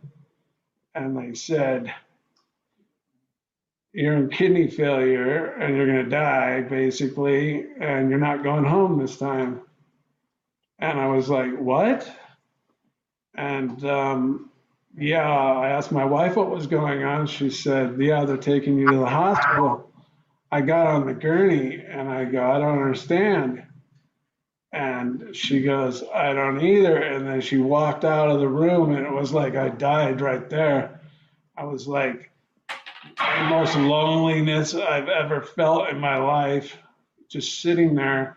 It's not describable. They were driving or transferring me to the hospital and I was in shock. And talk about death. It was literally death with my eyes open. Everything, I was just in complete shock. I was like, huh? It was like I could scream and no one hear me. I was like, oh my God, help, what the hell? And then this thing took over me, this thing. It was like, it's final. There's nothing you can do. You feel so helpless. Nothing. Before you go, oh, no, it's not this way. This time was completely different. I just was like, what? It was like everybody's just looking at you, just going, you're going to die. You're dead. And there's like, it's final. There's nothing you can do. And you just sit there like, what? And it's like, oh my God, this really happened. Like up until that point, oh, that can't happen to me.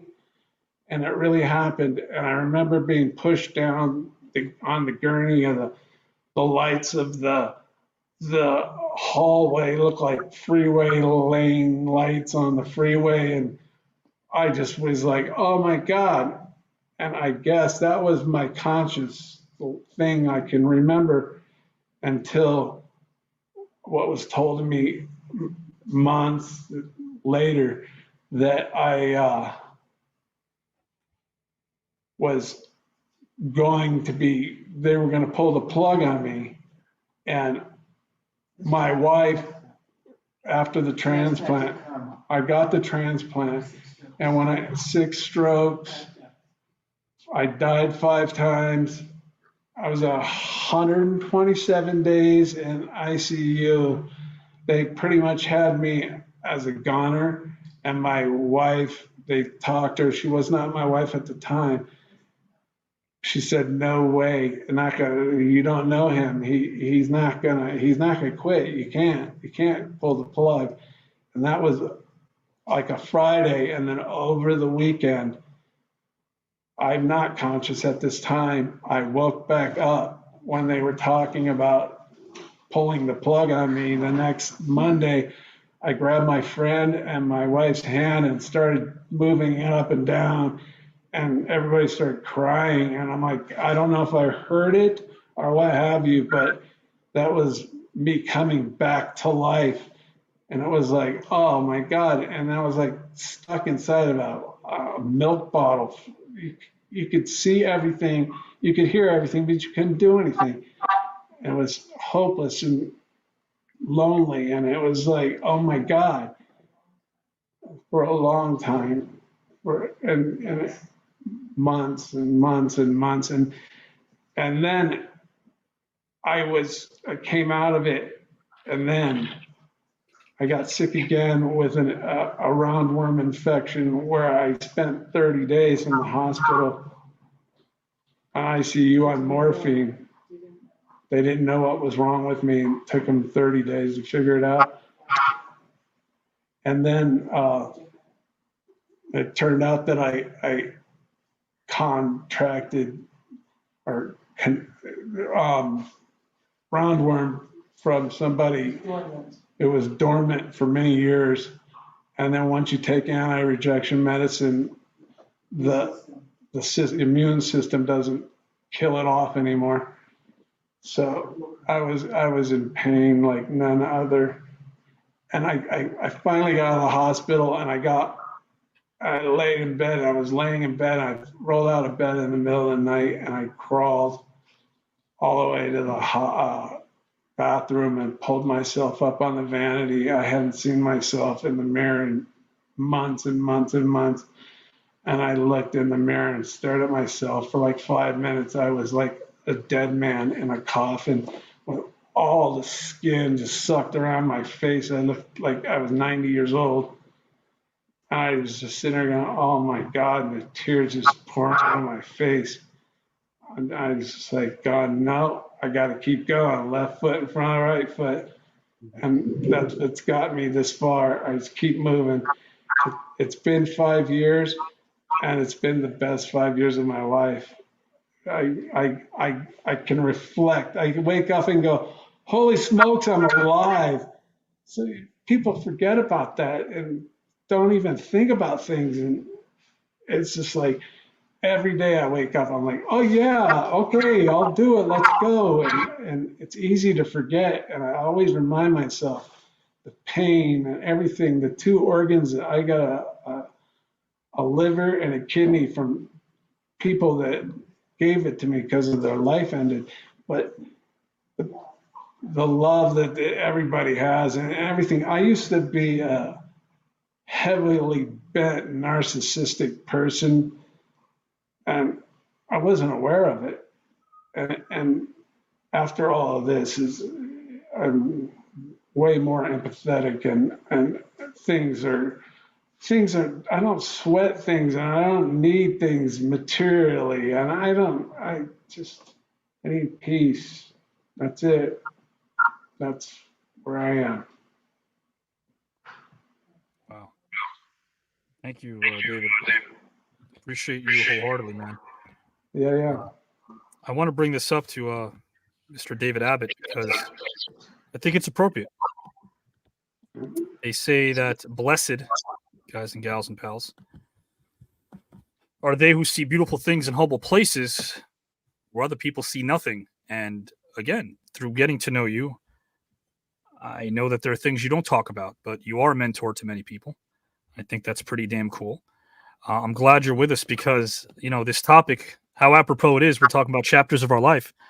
I'm more interested in this next chapter of your life, and it's going to be an amazing one. I can't wait for this chapter of your life, man. And that's coming from someone who just wrote 3 books, a man who, again, is a UFC legend, but so much more. And guys, not to sound corny or sappy here, but that's my objective over here, is to make sure that we all realize we're not different from one another. Maybe out there they want to devise us in here, but it's not going to happen. We're very similar in nature. Thank you so much, David. Yep. Before I transition over to Mr. Brian Jordan, guys and gals and pals, I want to bring this up over here because, man, Brian, you haven't brought this up, and I know we have only just begun, but some of your books, man, Time Out for Bullies, you've done so much for kids as well, prioritizing their needs, prioritizing how much they're important, talking about how, your childhood, which was absolutely incredible because, your parents did everything they could to make sure that they can kind of support your aspirations and your dreams, but you were there for your sister as well when she needed it. Am I right, Brian?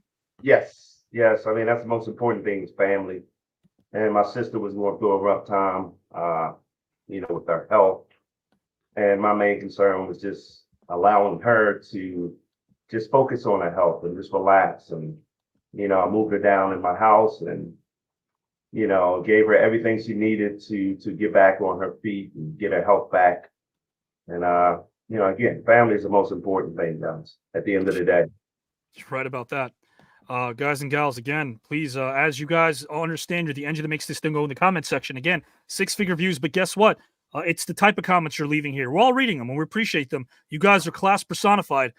Continue to do that because these gentlemen are giving you their hearts, their souls, their minds here live on a Saturday night. Brian, if you could title the 3 chapters of your life, childhood, young adulthood, and middle adulthood, how would you title them each and why, good sir? Well, first off, I want to say to Mr. Abbott, I mean, it's a pleasure to be on with both of you guys. And Mr. Abbott, just UFC is just such a tough sport, man. And you definitely have an angel over, flying with you because, man, that is an incredible story. and Mark Rypien, to play against you, man. I always looked at you as that guy that was like myself, with Rodney Dangerfield of athletics, don't get the respect that you deserve. And you were always an underdog. And I remember that 91 when you beat us and went to the Super Bowl in the playoffs. And I've never pulled for a quarterback more than I pulled for you to win that Super Bowl. So thank you. And I'm glad to be a part of this. Now, to get to my story, if I had to title my chapters, I would look at my first chapter being the dreamer. And I was, blessed and fortunate to have a mom and dad in the household. My dad was a steel worker. My mom was an educator. My mom taught kids with special needs. So, that's a rare breed. And I always got a chance to watch her pour her heart and soul into giving kids hope. And the one thing that my parents gave me was that same hope. When I was young, they made me write down my dream. And like Mark, I love every sport. It wasn't a sport that I didn't want to play. And I was such a competitor. I wanted to be the best at it, which reminds me of my first children's book called I Told You I Can Play. I had an older brother, 2.5 years older than me, that would never let me play with the older boys because he was afraid I would get hurt. And I finally got my opportunity and I scored a touchdown against the older boys. So after that, there was nothing you could tell me that I could not do. I don't care if you were 10 years older than me, I would challenge you and want to take that on. But as a dreamer, my parents made me write down that dream. And my dad always emphasized that no dream's too small, no dream's too big. And again, basketball is my favorite sport, but I played baseball, football, soccer, anything I could get my hands on. And my dad and mom said, write down your dream. My dream was to be different. I wanted to play 2 professional sports when I was young. That was my dream. And of course, my mom, an educator, had to write down my goals on how I'm going to achieve that dream, and which was to get my college degree, get my education, because my mom was going to make that happen, if anything. And then my second one to stay out of trouble. And then my third goal was to be the best in everything that I do. And, that's what I did. I competed at every level and had a lot of success, and which takes me into my second chapter of tunnel vision, which my dad always emphasized to me. You have to put that dream at the end of the tunnel and stay in your tunnel. Don't let anybody pull you out of that tunnel from distractions. And that meant girls, that meant drug dealers. I grew up in Baltimore City, so it was, a rough environment. And my dad and mom definitely kept me focused, kept me in for curfew. As soon as those lights came on, I was home. But they really did a great job. They were my role models. And my dad, in teaching me tunnel vision, it really made me focus on that dream. And I got to tell you a little funny story. When I was in high school, I was a freshman, and all the boys wanted to go with this one nice looking girl. And she turned all those boys down, and she asked me in the homeroom to be her boyfriend. And of course, I'm a nice guy. I said yes. And after that first period, she kissed me. And because of that tunnel vision my dad taught me, I quit her because I felt like she was going to pull me out of my tunnel. And I was all about sports and all about going to college and working really hard. And I'm just so thankful that my dad, made me realize that tunnel vision was so important. And as I went through high school, my dreams were coming true. University of Maryland, growing up in Baltimore, was my dream school to play for Bobby Ross, who was the head coach at that time. And I had a full scholarship my junior year, and I never visited any other colleges because that's where I wanted to go. And I remember about when I was about to sign the dotted line, Bobby Ross looking at me and saying, "You can't play baseball your freshman year." And I remember, having that tunnel vision, being that dreamer. He was trying to tell me that, this is a chance that I might ruin my dreams. And my dream was to play 2 sports. So I looked back at my parents and decided I could not go to University of Maryland, which was one of the toughest decisions in life early on. And I decided to go to University of Richmond. who would let me play both sports, and thank goodness I did. Academically, I graduated from college early. Well, probably could have graduated 3.5 years. Got drafted by the St. Louis Cardinals my junior year and signed on the condition that I could play my redshirt senior year in football because I wanted to live out that dream. And fortunately, things worked out great. But we always have adversity and obstacles in our lives. And when everything was going great, I was drafted first round by the St. Louis Cardinals.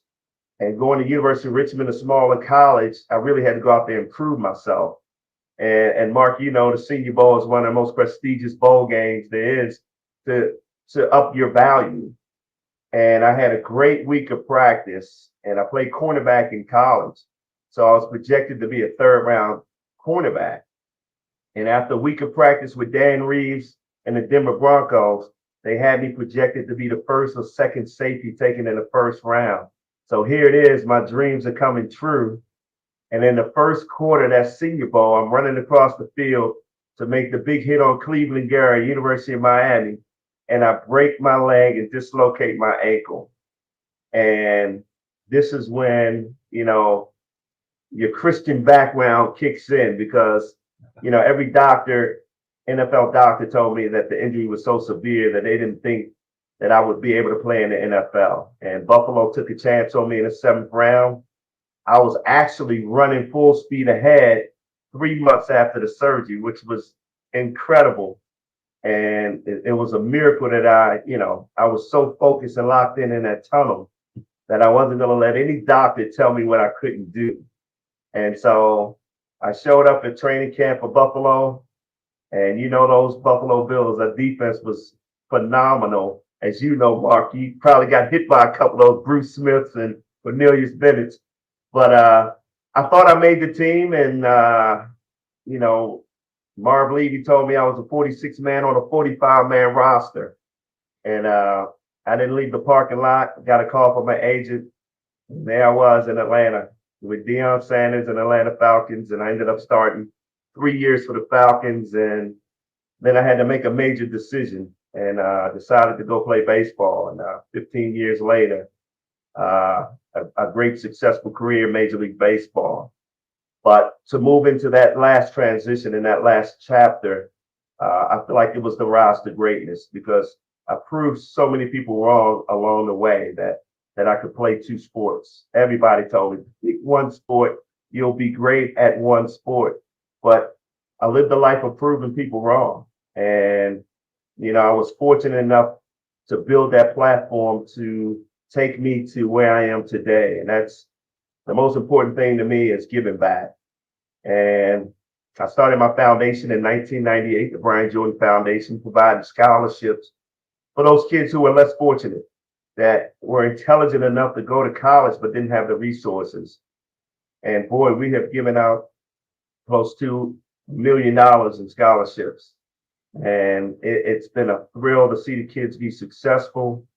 And I wanted to do more. And I started writing children's books because I was that kid who had no confidence in reading as a kid. And to share my story with kids today, and we know literacy is such a huge problem, it just, you know, that's what I'm here for. That's my mission. That's my love, to see the smiles on kids' face when they hear that story and see what I accomplished, so playing 2 professional sports, but most importantly, graduating from the University of Richmond. And it's not how you start, it's how you finish, as I preach to kids. And we're just making a huge difference and impact in schools today. And I want to continue to grow and continue to write more children's books. I've got 6 done already. Looking to finish up my 7th book coming up. So that's kind of my 3 chapters, my titles, and that's where I am today. I love it. Guys and gals and pals watching live, you can see in terms of what they're doing here, foundations, books being written.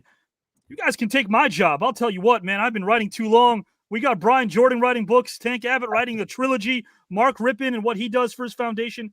These are stories that I would buy. I would purchase them. You've given me 3 chapters, 9 in total in this particular topic. I do want to talk about after the second topic, and I'll also pull up some of these sites.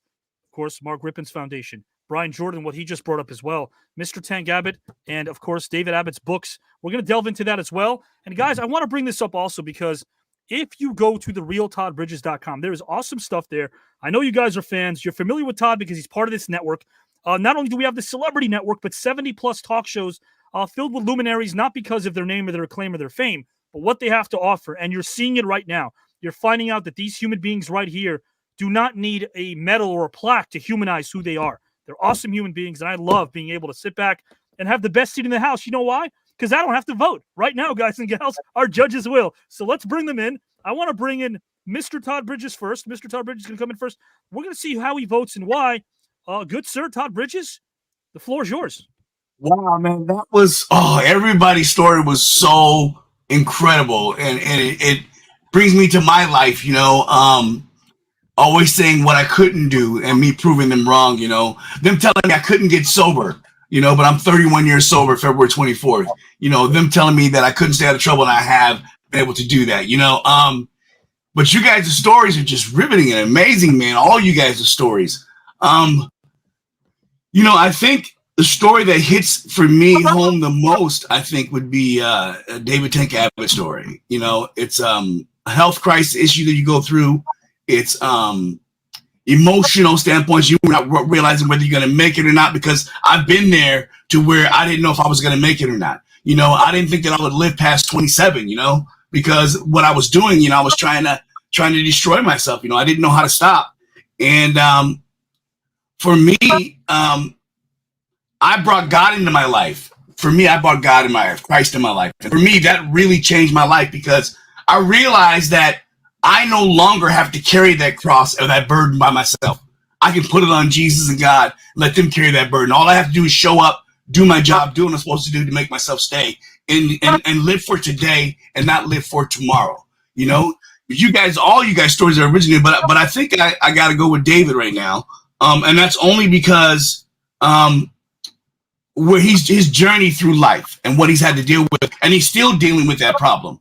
A lot of us go through things and they move aside, but when it's a health crisis, it stays with us. It doesn't just disappear. We always have to be concerned that whether or not we're going to make it to the next day. And most of the time, it's to make it somewhere for other people, not just for ourselves. Like, I know that I'm here, not just for me, I'm here for everyone else, to prove to people that, you can stay away from drugs and alcohol, because drugs and alcohol right now in the United States are killing people by, it's just ridiculous. Everyone's being touched by it. When I went through it, no one had been touched by it yet, or no one was telling you they were touched by it, and what you're going through right now, man, all I can tell you, man, is keep Christ there, man. Let him carry your burdens.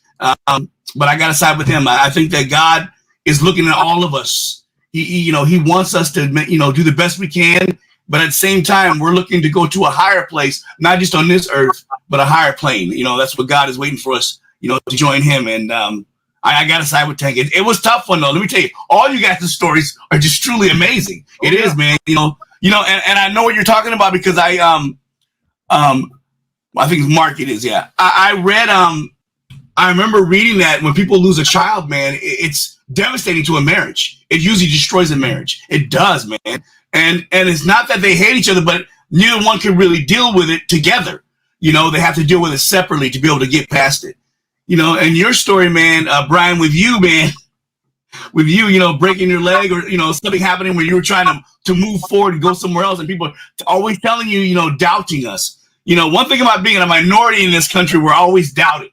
We're doubted first before anything. We get doubted. You can't do that. Like they said, black guys couldn't play quarterback. Now some of the best quarterbacks are black. You know what I mean? So it's just that it's such a weird situation that we're all involved in. But like I remember, Avi, what you said is true. We are all alike, just different situations, different scenarios, but leading us all back to we have to do something for other people besides ourselves. And that's the most important thing. And I think all you guys have done that. And you guys are all incredible people. And sports, on a high level that you guys have played on, that's a high level, man.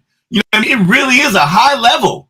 I did wrestling for like 2 years with WWE people. And let me tell you, man, it's brutal. I don't know how you guys survive. Like now I can barely walk sometimes. but I get through it knowing that, life is about surviving and showing other people what you can do, not what you cannot do. But God bless all you guys, man. But I gotta go with Tank on this one.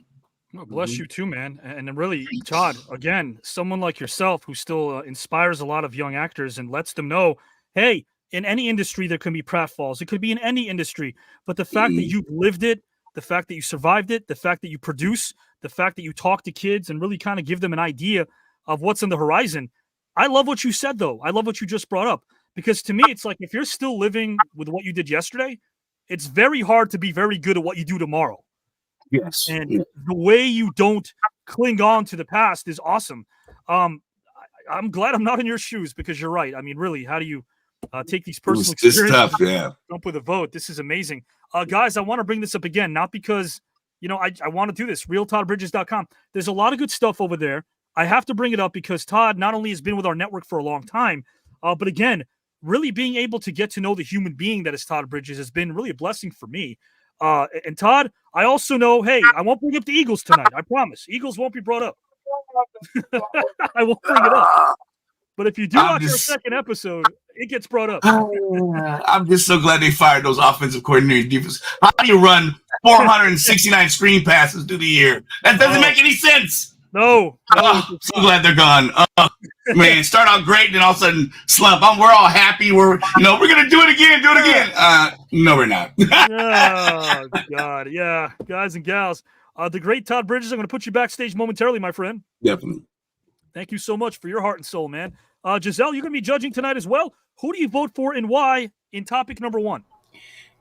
Thank you. Welcome. I am so happy that all 3 of you have been so open, and it's only our first topic, and sharing your lives and your stories with us this evening. My vote tonight is going to Mr. Brian Jordan, because he connected his chapters and his stories to his life and then his greater goals overall, and illustrated how they related to where he always wanted to be and what he always wanted to do, and how that is going to continue for him in the future. So, Mr. Jordan, you have my vote. Thank you, Giselle. Appreciate that. And thank you for tallying as well. Let's give it up to, again, Todd Bridges and Giselle. They are, of course, judging here. But guys and gals, what we're not judging are the human beings that we're getting to know over here. Living room conversations, getting to know what they stand for and why is pretty cool. Thank you, guys. And we're reading your comments as well. We're here live. Let's see if this thing gets out of internet land. A couple of thousand, maybe 100,000 comments and views away for maybe taking this somewhere else. Let's keep doing it. Guys, I'm going to tally your votes right now. So please render your votes in the comment section. And topic number 2 will be upon us. Mindy says votes for Brian. Thank you so much. Everyone did a great job. Absolutely. Chad is going to for Mark. Thank you so much, Chad. Appreciate that. Elise concurs and also votes for Mark. Okay. And Michaela Red says, I love David's story. Okay, is that a vote? Let us know. Karen says, I have to go with Mr. Abbott on this one. Thank you, Karen. All right. Heidi votes for Mark. All right. Fast and Furious, guys. A lot of these votes are coming down the pike very fast. Mary, I vote for Brian. I will not count all of these votes. I'll try. If I did, we'd be here till next Saturday show. Julie Red says, this is a very, very tough vote, but Brian has my vote this round. Great job, everyone. Michael Elkins concurs. Thank you, Michael. Ambry votes for Mark. Gotcha. Chris votes for David. Okay. Christopher Farnan, where to begin? All 3 men deserve to win, but my vote is going to Brian. Thank you so much. Thank you for allowing me to rhyme. Howard says, I vote for David. He truly is a tank. Thank you, Howard. Resilient. Absolutely. I vote for Mark, says Julie. Ed says, Mr. Abbott has my vote. Okay. And Alexis Red votes for Brian. Do I really need to explain? No. These gentlemen are giving us their heart and souls. Kaylin Rodriguez says, my vote goes to David. Thank you. And Rita votes for Brian. Jeff says, voting for Mark, even though he beat my Bills in Super Bowl 26. If it makes you feel better, Jeff, a lot of teams beat the Buffalo Bills in some Super Bowls. But who am I? I never played the game. What can I say? Andrew Red says, I have to give my vote to Brian this time. Great job, guys. And John Red Sr. votes for Mark. Okay.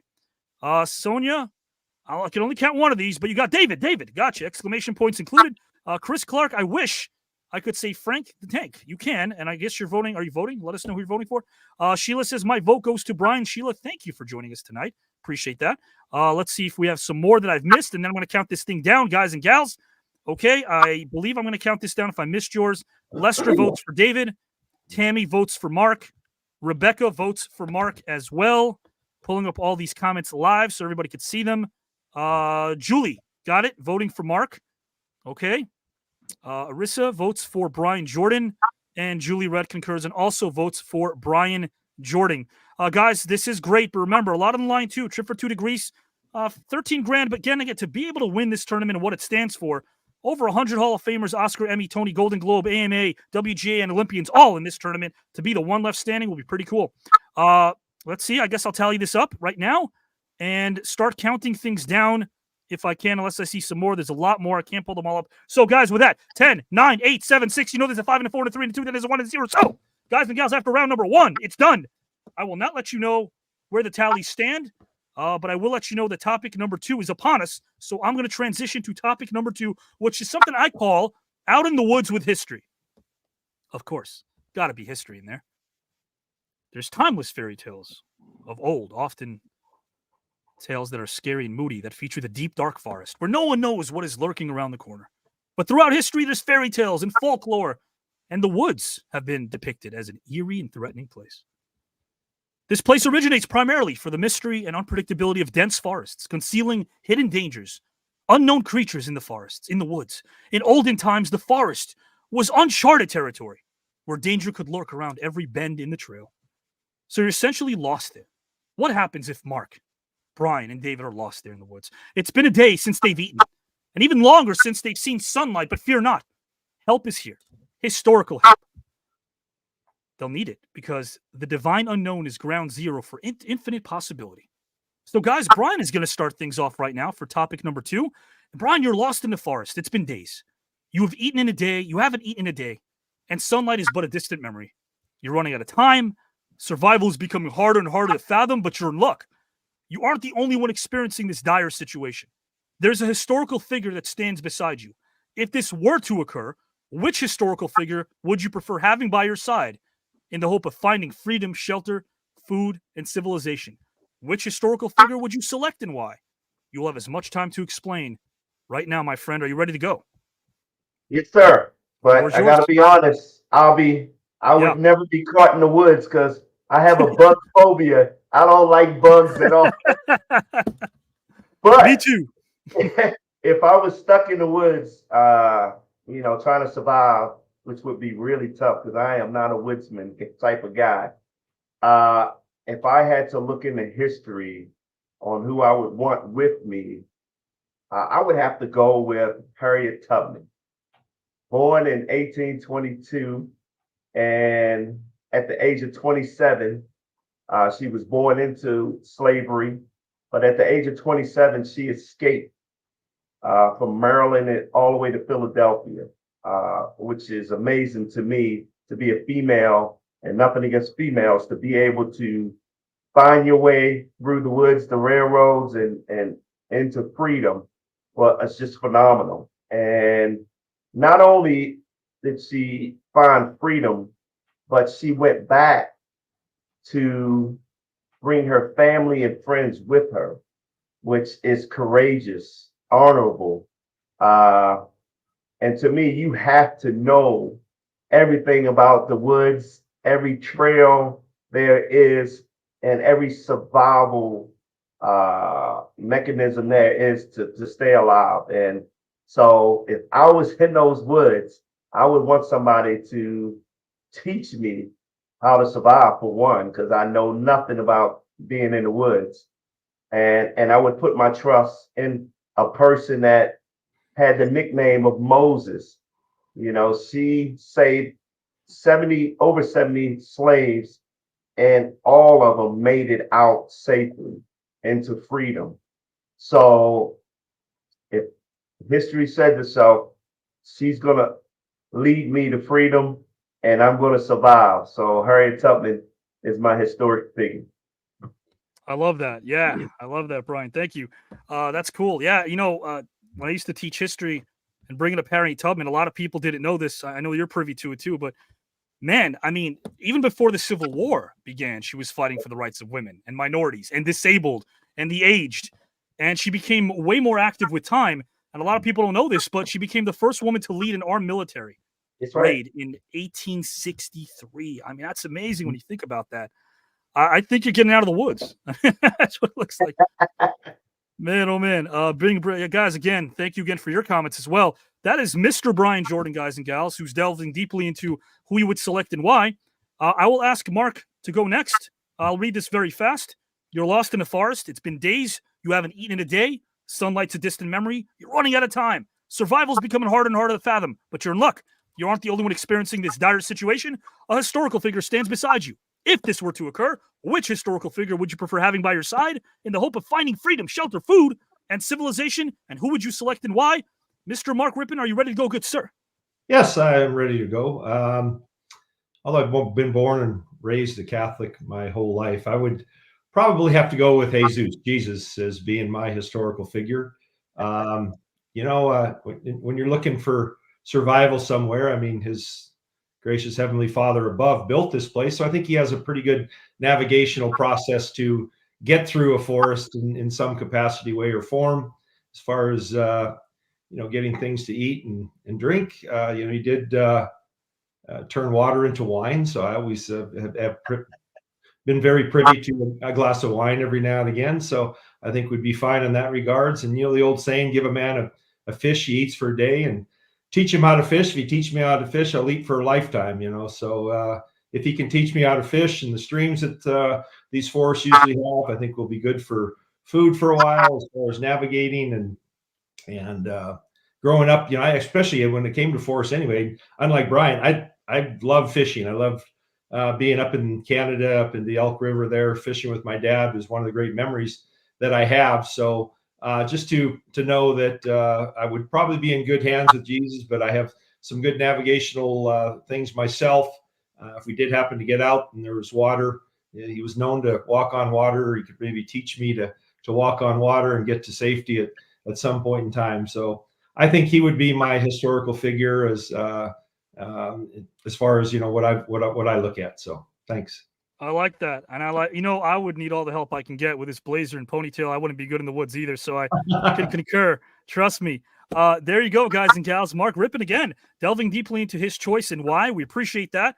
Right now, guys, I'm going to kick it over to Mr. David Tank Abbott, and I will do my best to not sound repetitive, even though I will. I'm reading this over and over again. Our third time, Mr. David Abbott, all for you. You're lost in the forest. It's been days. You haven't eaten in a day, and sunlight's a distant memory. You're running out of time. Survival's becoming harder and harder to fathom, but you're in luck. You're not the only one experiencing this dire situation. A historical figure stands beside you. If this were to occur, which historical figure would you prefer having by your side in the hopes of finding freedom, shelter, food, and civilization? Which figure would you select and why? Are you ready to go, good sir? Yes, I'm ready to go. Geez, man, when I got this question, I thought, it should be fairly easy, but I went all over the place with it. I mean, who do you want to spend your last day with? Who's going to save your caboose? That kind of thing. And yeah, Jesus came into my thoughts, and other holy mass like Elon Musk or something like that. And then I just went down and I said, I got my degree in history and I was really fascinated with the Vietnam War and warfare itself. And luckily I was able to live best friend category with a Vietnam vet that did 3 tours.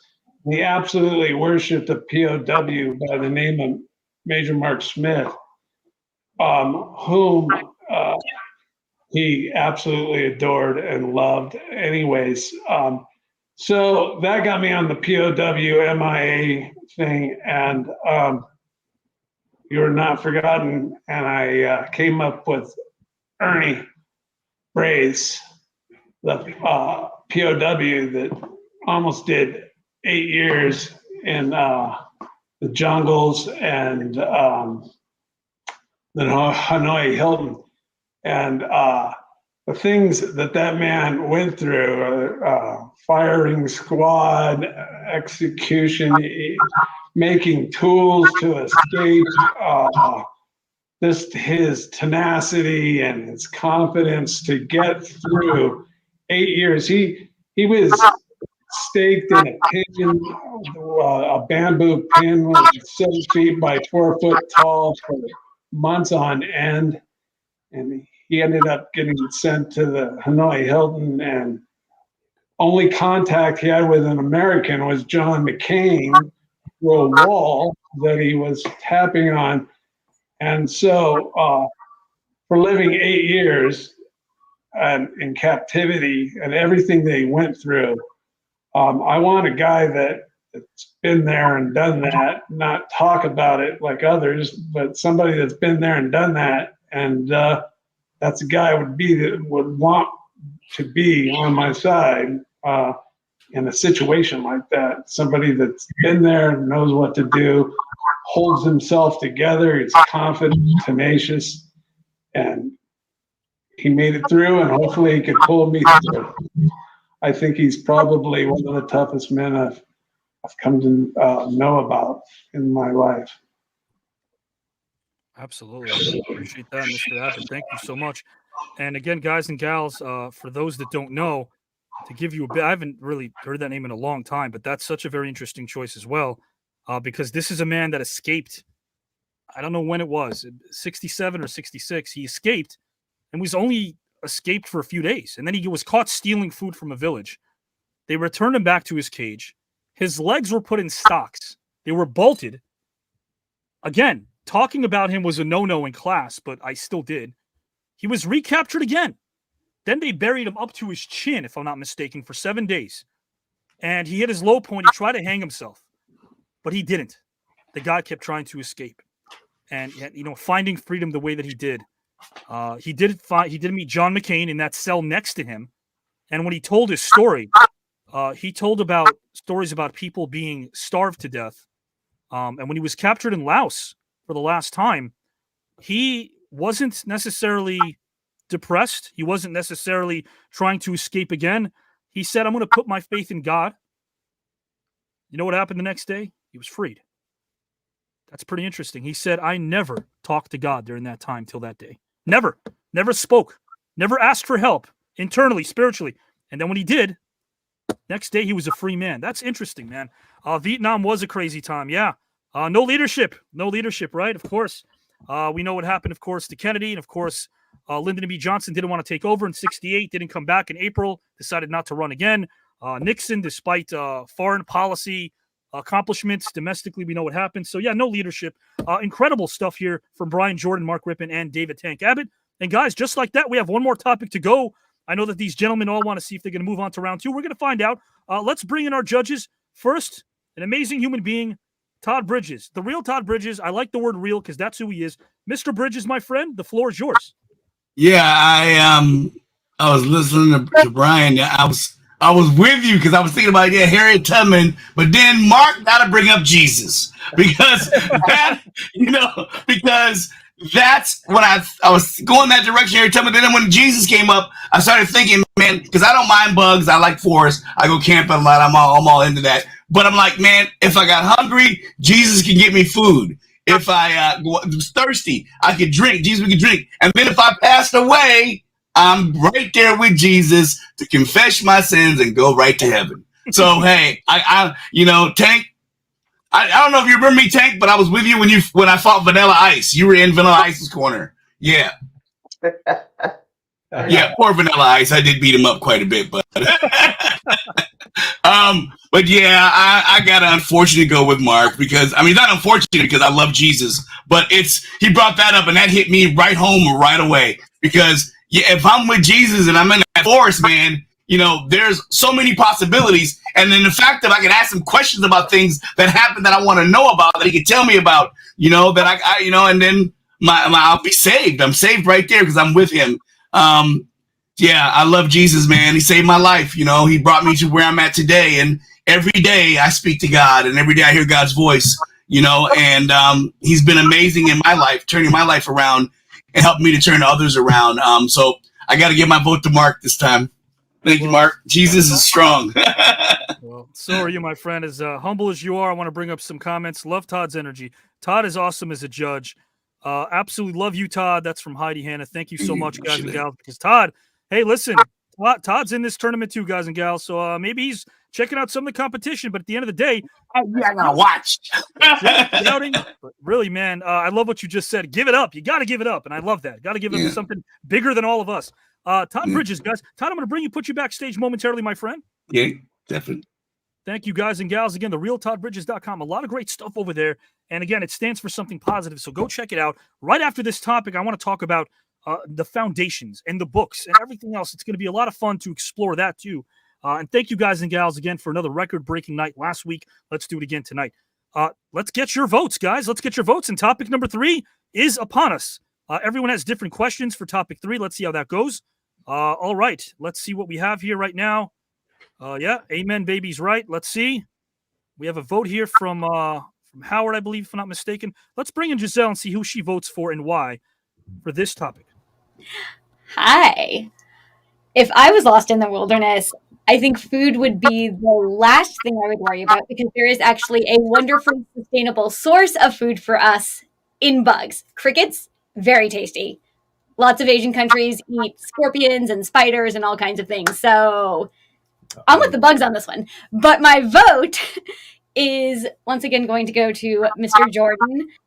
Harriet Tubman had an amazing life. And to do what she did after being injured and lead all of those people to freedom and have those skills of how knowing who to avoid, when to move, when not to move, and get everybody alive to safety.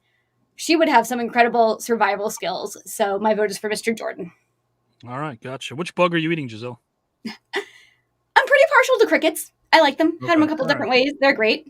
All right, guys. Crickets, again, Giselle, breaking things down. Why not? You got some bugs, got to eat them, got to get nutrition. We got a vote coming in from Giselle. And we're also going to now tally your votes, so let's do that. Pure protein, not as good as whey, but you got to try something if you have no whey protein in the woods. Ramon says, I'm voting for Brian on this one. Absolutely. Gotcha. Okay. Let's see if we got some more votes coming down the pike, see where we are. Brian Jordan all the way. Thank you for your vote. We appreciate that. Ambry votes for Mark and Jesus. Thank you. Appreciate your vote. Love that. Love the passion you guys have here. Mary says, I am voting for Brian because of Harriet Tubman. Awesome. Yes. Great to honor our historical figures. There's no doubt. Christopher says, such a hard choice, but this time I have to go with Mark. So you will, and you voted, and that's official. Thank you. Appreciate that. More votes coming down the pike. We have Mindy voting for Mark, and Rebecca concurs and also votes for Mark. 2 straight for Mark. Phil says I will go with Tank. If you could survive the Hanoi Hilton, nothing could beat you. Thank you for that, Phil. We appreciate that as well. You guys are awesome in the comment section. We really, really love what you're giving us as well. Sheila votes for Mark. Thank you, Sheila. All right. I think we're going to tally things up in a moment. There's so much more, but I'm going to try to see as many I can squeeze in here. At least votes for Mark. Okay. And Ed Hauser votes for Mark. 2 straight for Mark. Alex Silverman votes for Tank. I might eat a chocolate-covered cricket. Yeah, those are pretty good. Leah Smith says, Brian all the way. Thank you, Leah. Appreciate that. All 3 were such good choices. You are right about that. And I think a couple more. Javon Steele. Thank you. Brian, get your vote. Thank you. Appreciate that.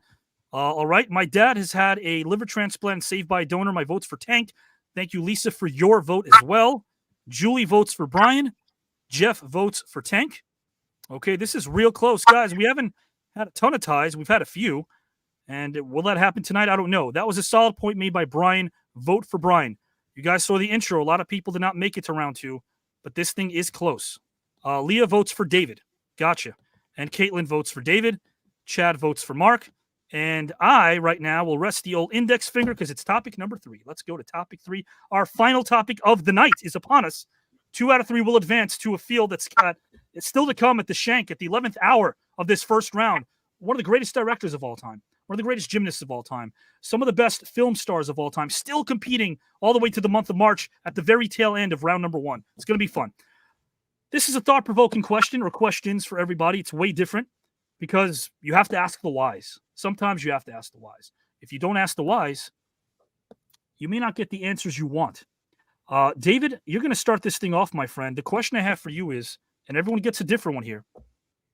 Do near-death experiences provide more clarity, David, when it comes to our life purposes? Good sir, I will turn it over to you whenever you are ready.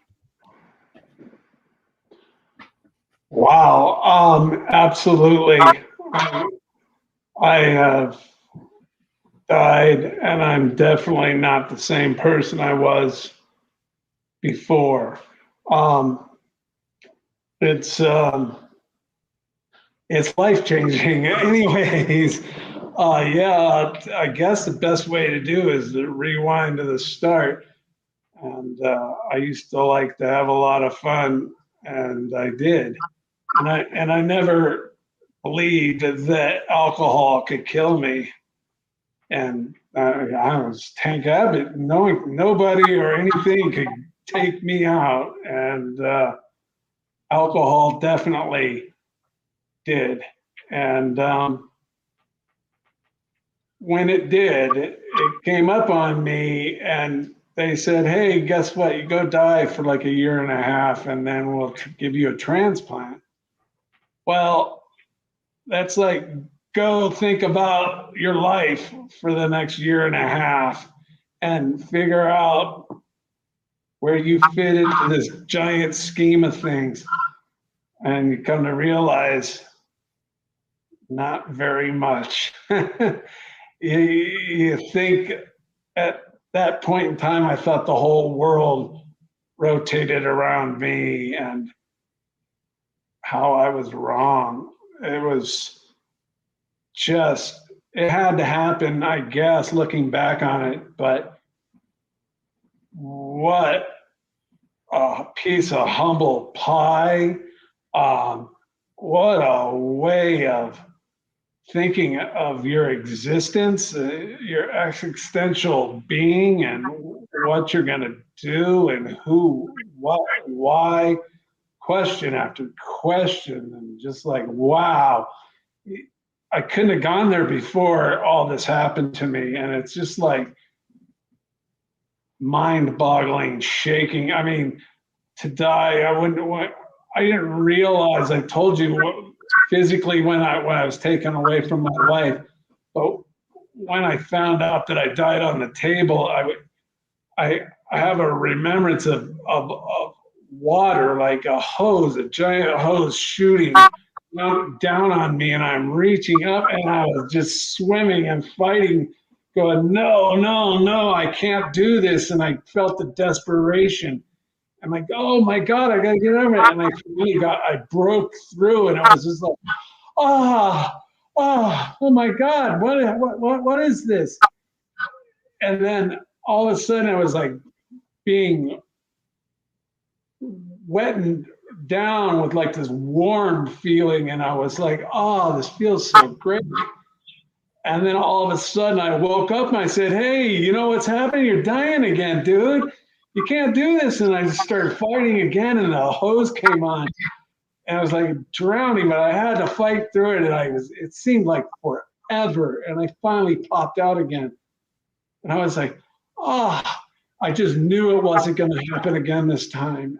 And I would just took deep breaths, and I was like, wow. And before that, I was like floating around in like a recliner chair over dark clouds and dark. And I brought this up to my wife. I think it might have been hell or something. And she's like, well, you wouldn't have came back from hell. They're not going to let you do that. And I'm like going, yeah, but man, it rocked my world. It changed my whole perspective of things. Man, things that used to bother me, I would get upset about. It just doesn't happen anymore. I attempt to go down that route, and I say, hey, wake up, man. Nothing's worth this anger, and be happy, do something, help others, be something. I find the most joy in my animals and helping people, and things that I would never have done before. I find it's like, why not? Why not help these people? And why not they didn't need bad things to happen to them, do good things. And I'm actually consumed by that now.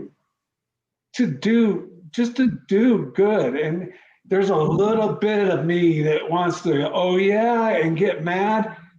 And then I get a hold of myself and I reconcile it with maybe I expedited getting older, and you know, I got a second chance at life with these people that gave me their organs. You know, back in the day, and I still remember myself the day I'd wake up and oh my God, I'm alive, I'm awake.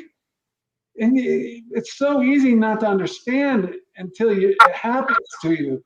Man, just be so happy you woke up today. It doesn't matter if something bad happens. You'll get over it. Don't dwell. I used to dwell on things and go, oh, I'm going to get that person. And some narcissistic drive I had or something like, oh, you can't be Billy. I don't think like that anymore.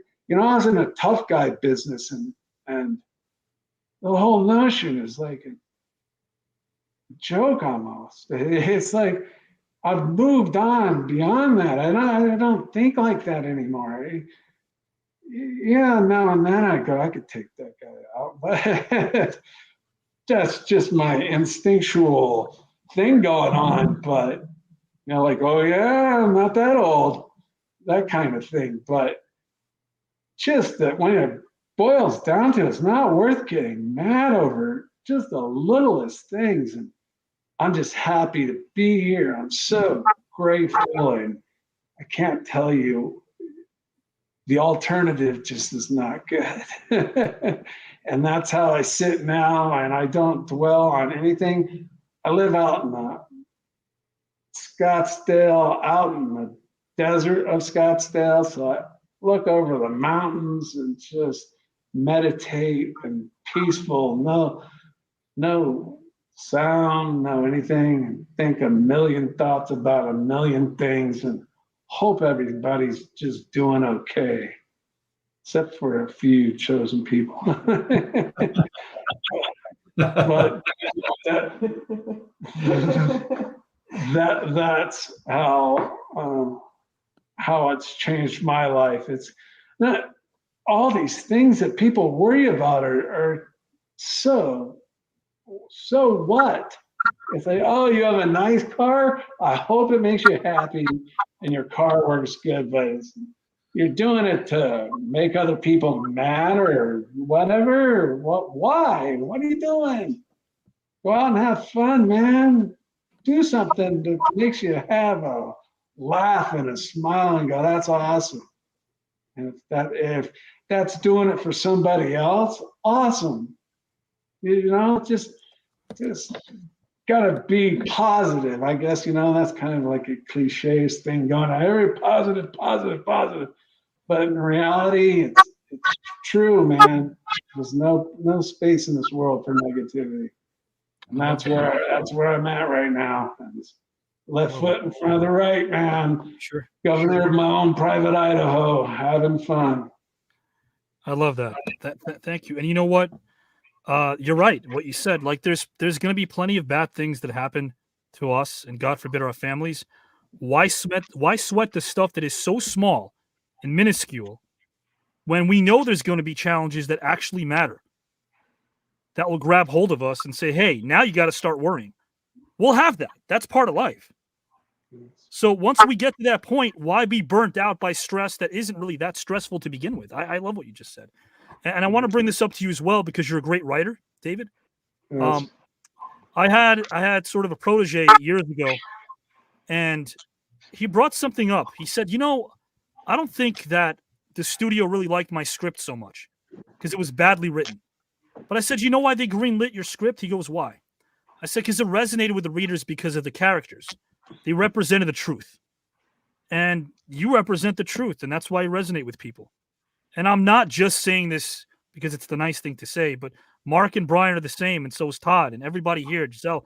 I mean, you guys resonate with people because there's no way anybody could fake their way through personal experiences that come from an honest place. So I want to let you guys know that as we're about to close tonight, I really appreciate what you provided us tonight, which is truth, positivity, honesty. Like, tip the hat off to you. I'd be wearing one, but then, my hair would be all messed up. But I do have a hat, so if I had one, I would tip it off. Guys and gals, that was Mr. David Tank Abbott. Right now, I want to ask Brian a question. It's different. It's our last topic. Brian, if all you had were 2 questions, what 2 questions would you ask to get the most information about who a person truly is? Wow, that was a tough question, man. I really had to think deep and hard to figure out a couple of questions. I came up with my first one, and that is, what would you tell your younger self to do differently to change the trajectory of your life? And I think it forces you to really think back, because none of us are perfect.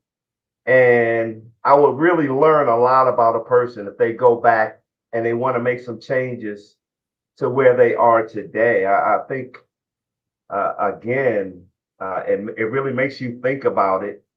But we all could probably reach back and say, man, if I'd have done this, if I'd have done that differently, my life would be different. So that would be my first question. My second question is it's a little different.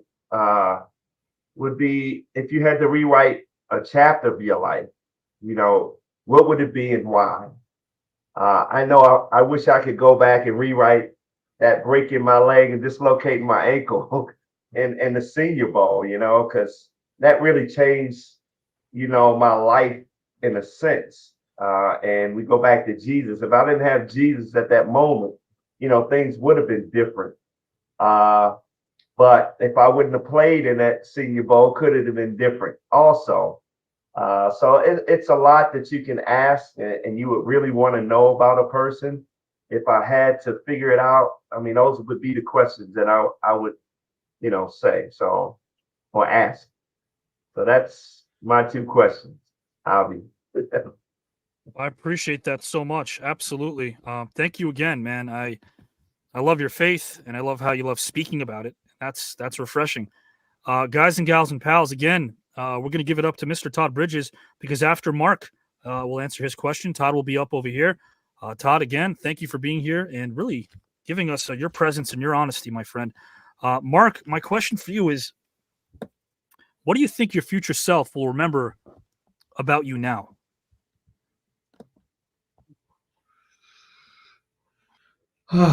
What do you think your future self will remember about you now? Well, I think the one thing I look at is your horoscope. I'm a Libra, and as a Libra, I'm a giver. I really care about people. I care about their outcome. I care about these 2 gentlemen that took the studio with me and the platform with me tonight, and what their direction in their life. And so I really care about the people that I've come in touch with and that I've had an impact on. And the future of me will look back on that and think that if I could make someone else's life a little bit better by doing something for them, then I feel that I'm doing the right thing, that I did the right thing. And I believe that there's obviously, where Brian said it, we're not perfect, and we all have come from different backgrounds and different stories and have different things that have challenged us in our lives. But when you really think about it, if you can do something that can touch someone else and make someone else's life a little bit better, whether it be through Brian's foundation, through the books that Tank is just the stories. Gosh, I could listen to Tank for all night long, and what he's experienced, and just to be here today through death experience is amazing. And so those experiences, I think, and those things that you've done, and I look at that I have done, that if I have reached out maybe one person and made their life a little bit better, I think that's what I would take from the future of me, looking back on myself and what I've done, what I've accomplished. The sports stuff, that stuff is all great, and we have a lot of fans. That's why they're fanatics, because they love and cheer when things are going well. And but I really feel that being there for my kids, and the biggest in the biggest way, when they lost their brother and our son, when Annette and I lost our son, to be there for them and to be a role model and someone to stand up strong during the worst of times, in the worst situation you possibly be in. And then through all the different scenarios that we've faced in our lives, the tough times. And I always wanted a coach once say, tough times don't last, tough people do.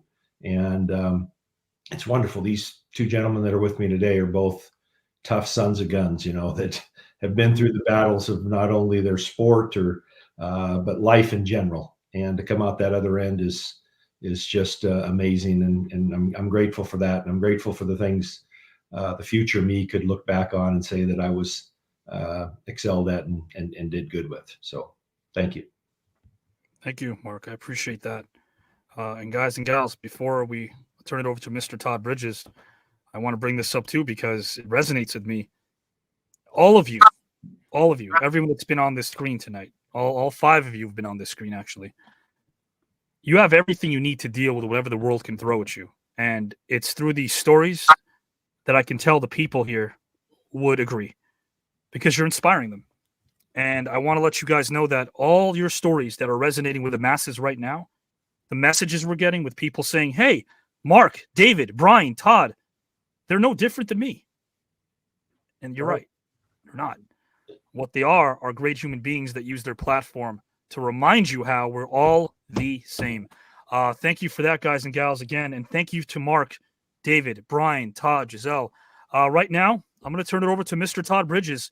Guys, therealtoddbridges.com. And yes, the word real, obviously, as you know, is quite the word to use because this man is real. My friend, the floor is yours. Man, you guys are some amazing guys, man. And I took to heart, but you got to go with Brian on this one, man, because I mean, if I could talk to my younger self, man, oh my gosh, the things that I would tell myself, the pitfalls to watch out for, to be able to move forward in different directions. But then I have to ask myself whether or not I want to do that because everything I've gone through has made me who I am today. I think I would just give a little indication to myself, hey, just duck that way, move that way, dodge there. But yeah, man, that would be the most amazing thing in the world for me to be able to do is to literally be able to talk to myself, back then and when I was younger, and really send myself in the right direction, but I know that, through all tragedies and through all things, all the glory of God, man, that's, for me, I had to go through all that so I can help and teach other people not to have to fall through that pitfall, not to have to make those kind of sacrifices to give your life away. God has, like I said, has been very instrumental in me and he's really helped me, find who I am today, and I got remarried 2 years ago, or almost 2 years. And I married a really religious woman and we've gone through a lot of challenges, but the thing that we both have together is Christ. We have that together. We use that together and it makes things work. So I got to give my vote to Brian this time, Brian. That was incredible what you said, but it was incredible what you all said. And thank you guys for me being on here. Thank you, Avi. I really appreciate this, man. These guys are great guys, man. It's great to see people so wonderful on this network. You're the same way. And I definitely don't want to speak for Mark, David, and Brian, but man, thank you for what you brought tonight, Todd. Thank you. I appreciate that. Guys and gals, you're going to see Todd Bridges again in this tournament. As you know, Todd Bridges is here to stay. TheRealToddBridges.com. Thank you for he's back. He's ready to you go. Guys. I got to come after you guys. I'm sorry. Y'all are wonderful, but I got to come for you. I got to beat every one of you guys. I got to get to the top. I got to go to Greece. Pay for 13,000. One or the other. I got to get. He's ready to go. He's revved up. He's Todd Bridges, TheRealToddBridges.com. Thank you for joining us, my friend. Thank you, man. I appreciate it. You guys have a good night. Likewise. Todd Bridges, a great human being, guys and gals and pals who are commenting. Thank you. We're going to find out soon who gets one step closer to that tzatziki sauce in Greece and the 13 grand. Let's find out. Let's bring in Giselle and see who she votes for and why. Oh my gosh. This final topic is always the most difficult, and tonight is no exception. Mr. Abbott, I love the history and the emotion you bring to all of your stories and how you inject a sense of humor in there as well. You know exactly where to place it and when to place it. And it's been wonderful learning from you all night. Mr. Jordan, I went with you on the first two topics. You've been incredible all night. Your questions are perfect to really get to know somebody, because you would really find out where they've been, what they've done, what they wish they could have done, what's been hidden inside of them. It was very difficult for me, but I am going with Mark on this topic. He resonated with me the most. I also very much want to be remembered for making a difference, because it's not all about us. We're all in here together, and I appreciate what you said. And if our older selves or our younger selves knew what our older selves know, we would probably be way less hard on ourselves. So thank you for sharing that with us tonight, Mark. Giselle, appreciate your vote as well. Thank you so much for what you've provided as well. And tallying in the back. Thank you, guys. Now we turn it over to all of you. We find out what's going to happen. Once this thing is over, we'll find out who, again, moves on to round two. I will then speak to Brian momentarily, one-on-one. I want to talk to Brian about his foundation. Then I'd like to talk to Mark one-on-one briefly as well. And, of course, David Abbott. Please thank them for their time, hospitality, generosity. These are awesome human beings, legendary human beings that I would dare say have bigger hearts than any of their accolades, and they've got a lot of them. They've got a lot of accolades. Thank you so much. No, I don't. You guys do. My vote, Pete Sharpie says, goes for Mr. Tank Abbott. Thank you so much. Got it. Julie votes for Mark. Got it. Thank you. Ambry votes for Mark. David is so inspirational. Absolutely. All of these gentlemen are. Tammy, love them all. My heart goes to, or my heart and vote this round goes to David. Thank you. Okay. Mark gets a vote from Angela. Jeff Jr. votes for David. Okay. Thank you so much for that. Angela votes for Mark. Got it. Okay. I got it here. Thank you so much, Angela, for joining us as well. We really appreciate this. A few more to go. Rita says tough choice. My vote goes to Brian. Okay. Elise votes for Brian. Mary says I'm voting for Mark because giving to others is what it's all about. And these three gentlemen definitely do that. My vote goes to Mr. Abbott, says Pete. Julie votes for Mark. Thank you so much. Mindy says, I vote for Tank this round. He really spoke to me. Okay, so Mark gets my vote. Thank you so much for your vote as well. Michaela votes for David. Christopher says, these three men did not make the choice easy at all. All are winners and deserve to move on to round two. But my vote's going once again to Brian. Thank you. Sheila, thank you for your vote. Appreciate you. Your vote goes to Mark. Great. Phil votes for Tank. Okay, Mr. Abbott. Chad votes for Mark in this last round. In the event of a two-way tie for the 2 and 3 spot, all will move on. I don't know how close we are to that. Mark, I vote for Mark. Thank you so much. Heidi, appreciate that. Let's see what else we have here. If I'm missing any, there's a lot that I'm missing. I'm trying to get to all of them, but I won't. Andrew says Tank for me this time, but all are deserving for a vote. Tremendous guys. Y'all are amazing. Yes. Mary says, can't wait to hear about the foundations. You will momentarily. Howard votes for Mark. Thank you so much for your vote as well. A big thank you. All are truly inspiring. Yes, guys, remember, this is what we can do on Saturday nights. We do conversation, not controversy. We'll have fun, good old-fashioned fun, but we'll also learn, and that's awesome. Thank you to these gentlemen for teaching us what they have. Julie Red votes for Brian. And, guys, I'm going to count this thing down right now. 10, 9, 8, 7. You know there's 6 and a 5 and a 4 and a 3 and a 2, there's 1 and a 0. So, guys and pals, that's it. We're going to find out right now. Let me read the tally. With, it's close, a total of 34, Mr. Mark Rypien will move on to round number 2, the TCAN Celebrity Tournament. And, yeah, a nail-biter. As I see more David Abbott votes coming in here as well. David, more I didn't count. Guys and gals, with 32 each, Brian Jordan and David Tank Abbott will also move on to the TCAN Celebrity Tournament, round number 2. They will both be in the second round. We haven't had many ties. We've had a few, as you saw in the intro. Hey, Todd Bridges, we love him. He was eliminated. He's getting a chance to come back. But these three men are all going to go to the second round of this tournament. I love it. It's going to be awesome. Good job, guys. Yeah. All right, good job, fellas. Who will they draw? It'll be random after round 1. All the names of the winners will go in a bowl. We'll pick it randomly. They might face each other again or different talents. We will see. Mark and Tank, I got to talk to you guys very briefly. I want to bring up your awesome foundations and Tank, your book as well. 3 books. Brian, I'd like to talk to you momentarily if I can. Yeah. And congrats again. Mark, David, I know you guys are going to see each other now, so before I put you back in the panel, anything you'd like to say to each other, feel free. The floor is yours. You guys are awesome. Brian, I knew a bunch about you from before. Tank, the first I followed you, Tank. Never knew anything about you. God bless you, my friend. You are a true great man. Yes, he is, man. Mr. Abbott, man, you've been through a lot, buddy. But keep going and keep sharing your story too. And Mark, I've always loved you, man. And golly, keep going, man. We're both underdogs, Brian. That's right. Keep doing great things, man. I love it. Guys and gals, Mr. Mark Rypien and Mr. Abbott, I will put them backstage momentarily. Congrats to both, because much like Brian Jordan, they're in round 2. First thing I'll ask you, my friend, is, done a lot of these things. You had a nice time tonight? I did. Fantastic time, man. Again, the questions, the competition, it really, makes you reach back and think. And, you try to go back and say the right things to get you to that next round. But, I love it. I mean, to meet Mark and Mr. Abbott tonight, again, I knew Mark. I didn't know Tank Abbott. I knew him of UFC. But, man, to meet him personally, to see what he's going through in his life, oh, man, it's inspirational, man. To survive as many times as he has, I mean, it just gives you hope, never give up.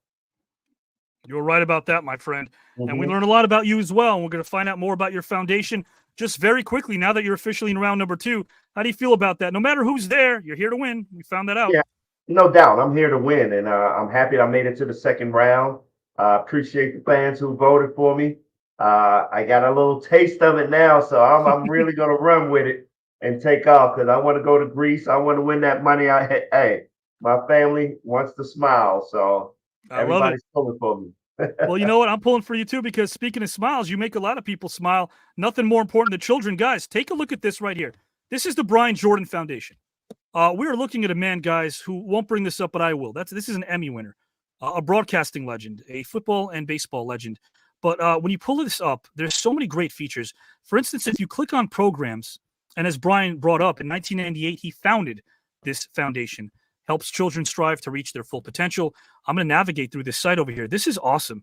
You really dedicate so much of your time to kids. Would you say that this is even more profound and more, something you're more passionate about than anything you've done ever on the field or on the court, Brian? No question about it. I mean, I'm very passionate about my foundation, and that's my mission for the rest of my life, man, to change kids' lives, give them hope like my mom did. And I have golf tournaments every year to raise money to give more scholarships out each year. So, please, if you want to be a part of it, go to the Brian Jordan Foundation, as you see right there, and register.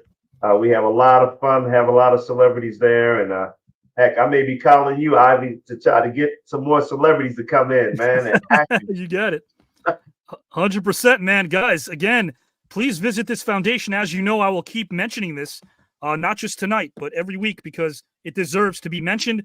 And Brian, before I bid you adieu, I want to play you a quick little video, man, from me to you. Guys and gals, let's give it up for Mr. Brian Jordan, who does move on to round number 2.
go.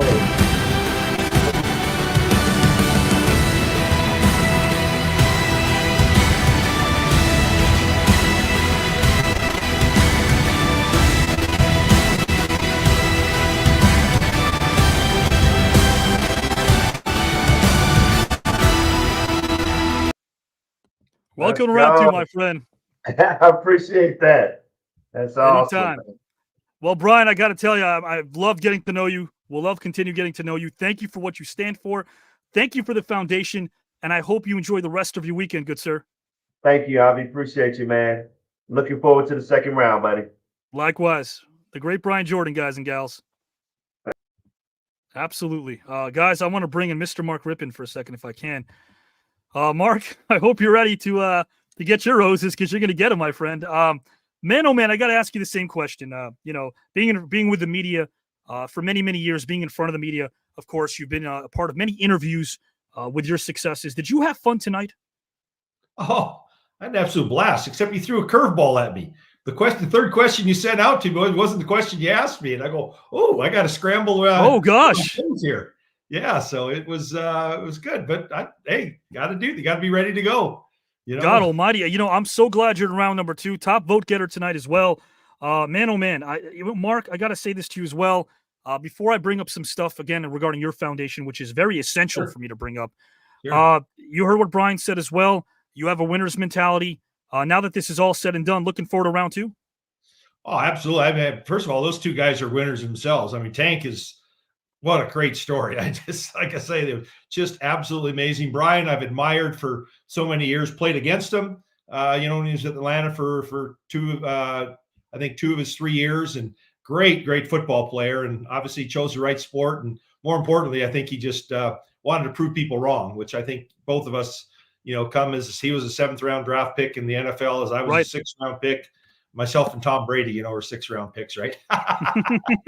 And he always had something to prove, and as did I. But it was more or less being around a bunch of great teammates and that made it worthwhile. So I really had an absolute blast.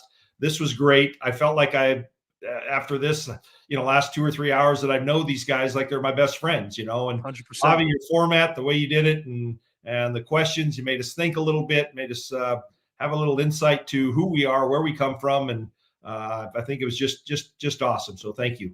Oh, means a lot to me, my friend. And again, speaking of what you do, it means a lot to everyone out there that is a parent or is not a parent, but either way understands what it's like to make it all about someone that needs help, regardless of whether it's a child or someone less fortunate. Your foundation speaks to everybody. I want to pull this up over here, guys. The Rypien Foundation, get to know who we are.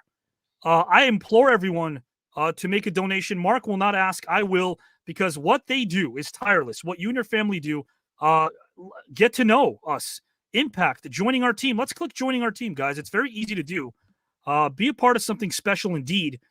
Volunteer opportunities. If you click these, you'll see exactly what you can volunteer for, guys. This is my computer.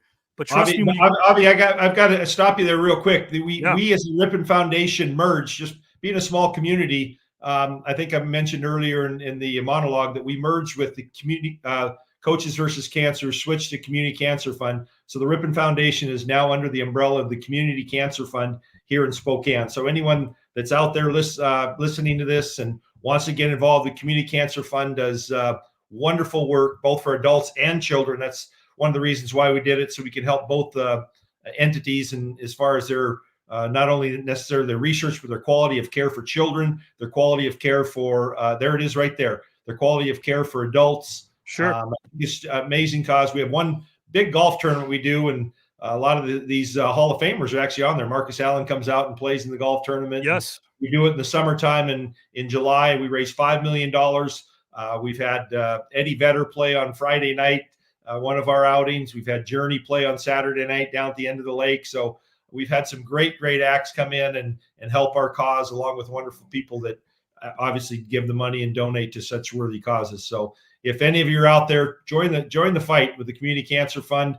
Our logo is I am. Me, and I am one of the ones that are helping this cause, and so it's great. And I am one of the ambassadors and consultants for this thing, and it just keeps growing and growing exponentially. But more importantly, the money stays locally here in the Spokane Coeur d'Alene area and helps families and children with or children and families of children that are battling cancer and adults in this area for research and also quality of care.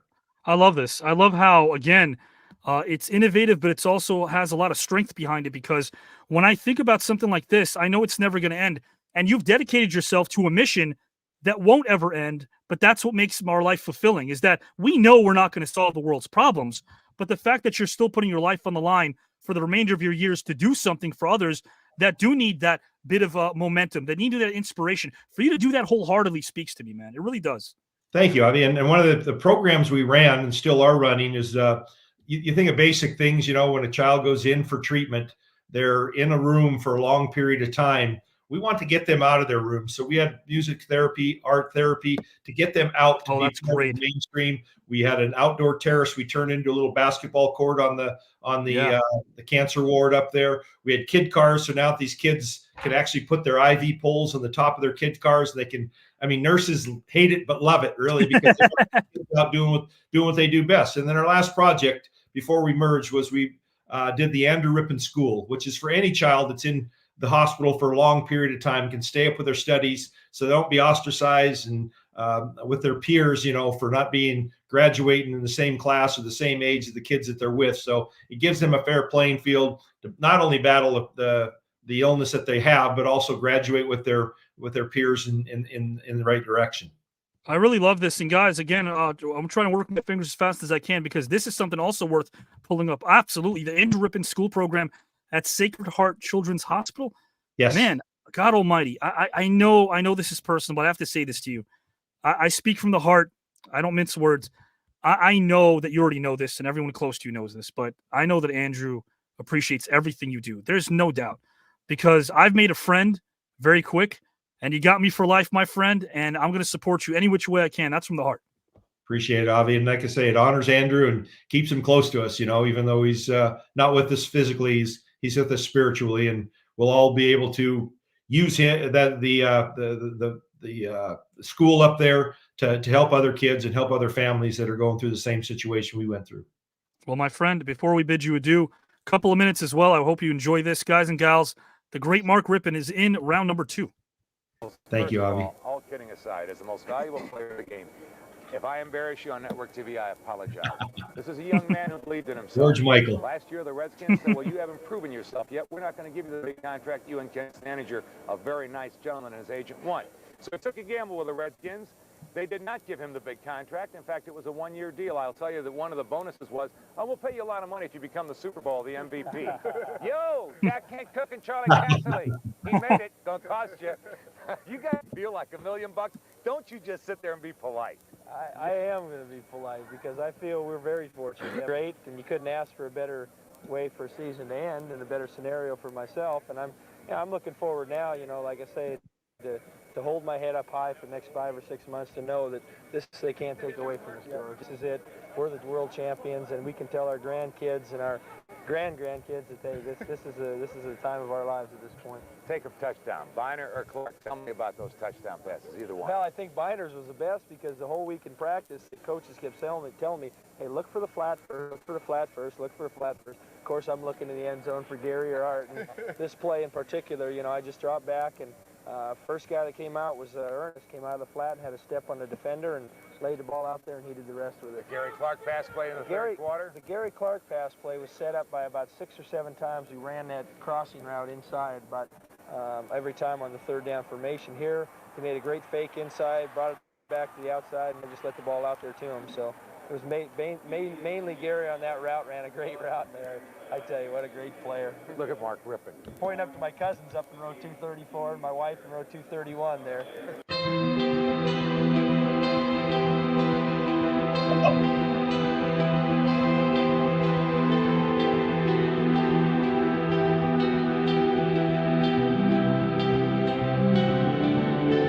Wow.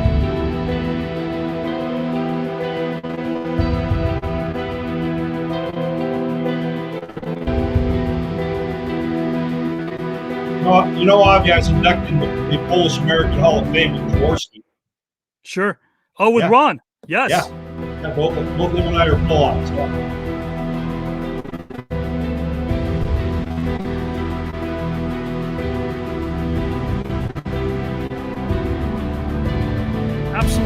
guys, under pressure, being Mr. Mark Rypien, professional body of work here.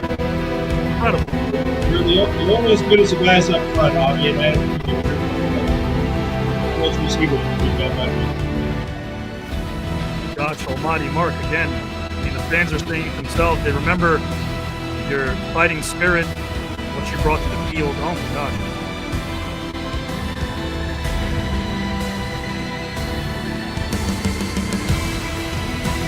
Next.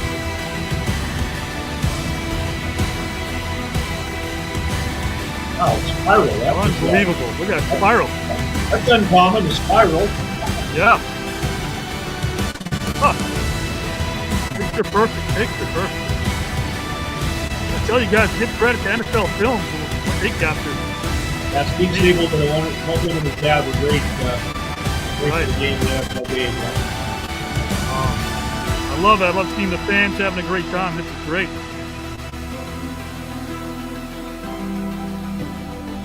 That would be me, Hillary. Wow. He's a Hall of Famer, Art Monk, great player. Better man. Oh, here's the Super Bowl, Here's a guys. touchdown. Yeah. This pointer you're talking about. Boom, right there. Yeah. Wow. Oh, unbelievable, guys. And again, about 40 seconds left of this, but the practice and time and the effort that you don't see that these incredible players put into their craft is beautiful. Look at this. That was a Steeler right there. That was wow. Yeah.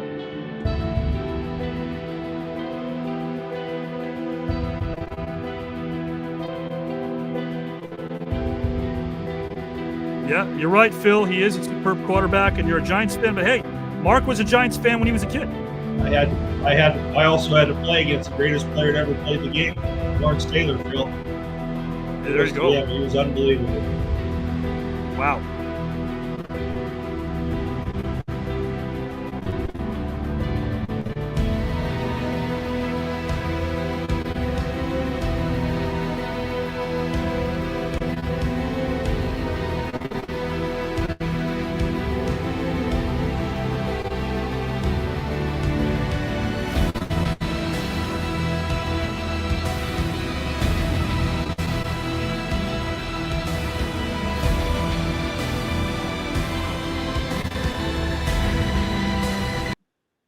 My friend, welcome to round number 2.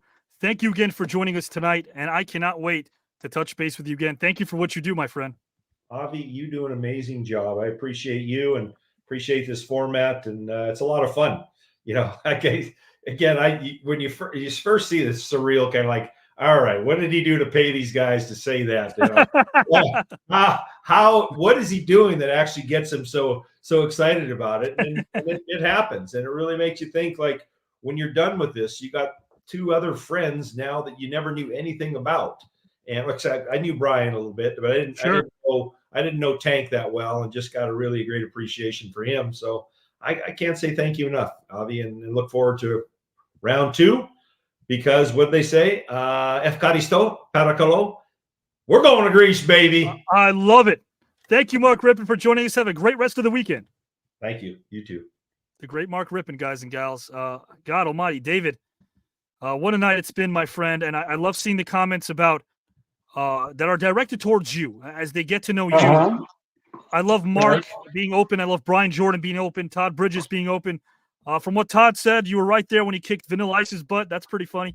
But, you know, I want to bring this up because there's a trilogy here. And, guys, you were looking at book number 1. This is called Bar Brawl.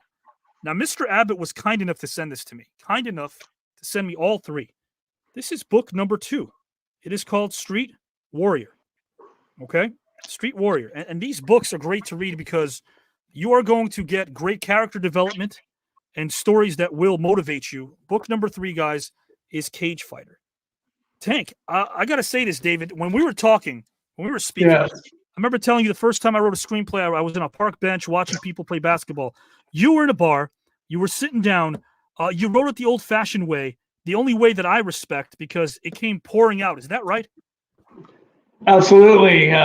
Actually wrote it on a spiral notebook, many of them, sitting at a bar, drinking cocktails, and just let it flow.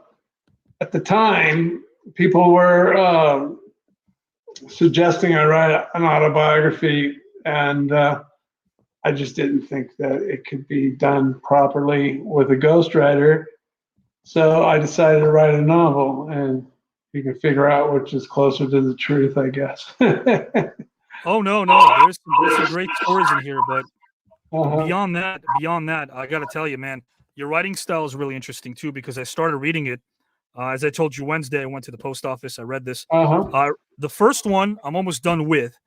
Was tough to put down, but the cool thing is people are able to get these books and really delve into a great story. And sometimes I like it because if you know David Tank Abbott's career, you might go, was that, did I read that? Does that remind me of something David might have done? Well, guess what? The way you're able to make these characters so multidimensional, I think that's a good thing. I think it's a good thing to keep kind of people in the dark about certain characters. Yes, absolutely. And was it plausible deniability? Man, oh man. Yeah, it's a real made-up story. That's all I can say. Well, you're a real man. There's nothing made up about you, and that comes from the heart. I loved our conversations. David, I'll ask you the same question. You know, you've done a lot of interviews in your careir. Did you have fun tonight?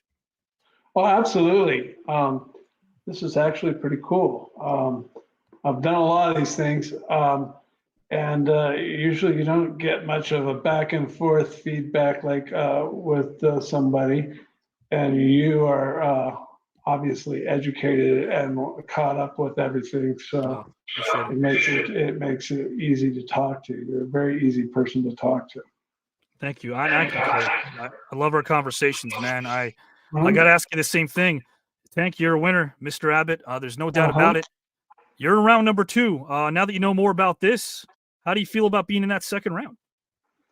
Oh, absolutely over the top about the second round. And now that I got a little bit of a footing, if you will, to know the format and everything, I think I'll be able to adapt and produce something different.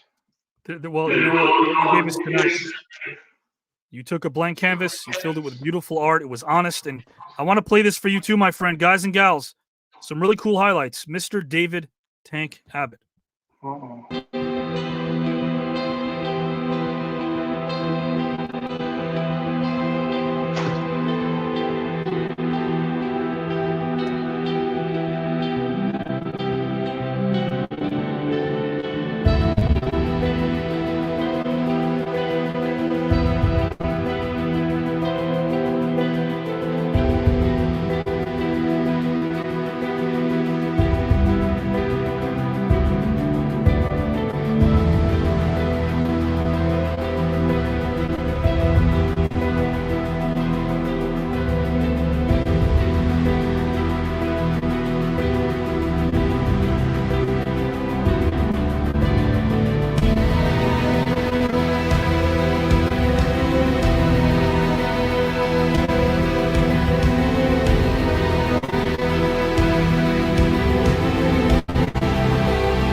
Love that. Just right away. Just pushing right away. Who's that? No, goes off. Forward lunge. Incredible.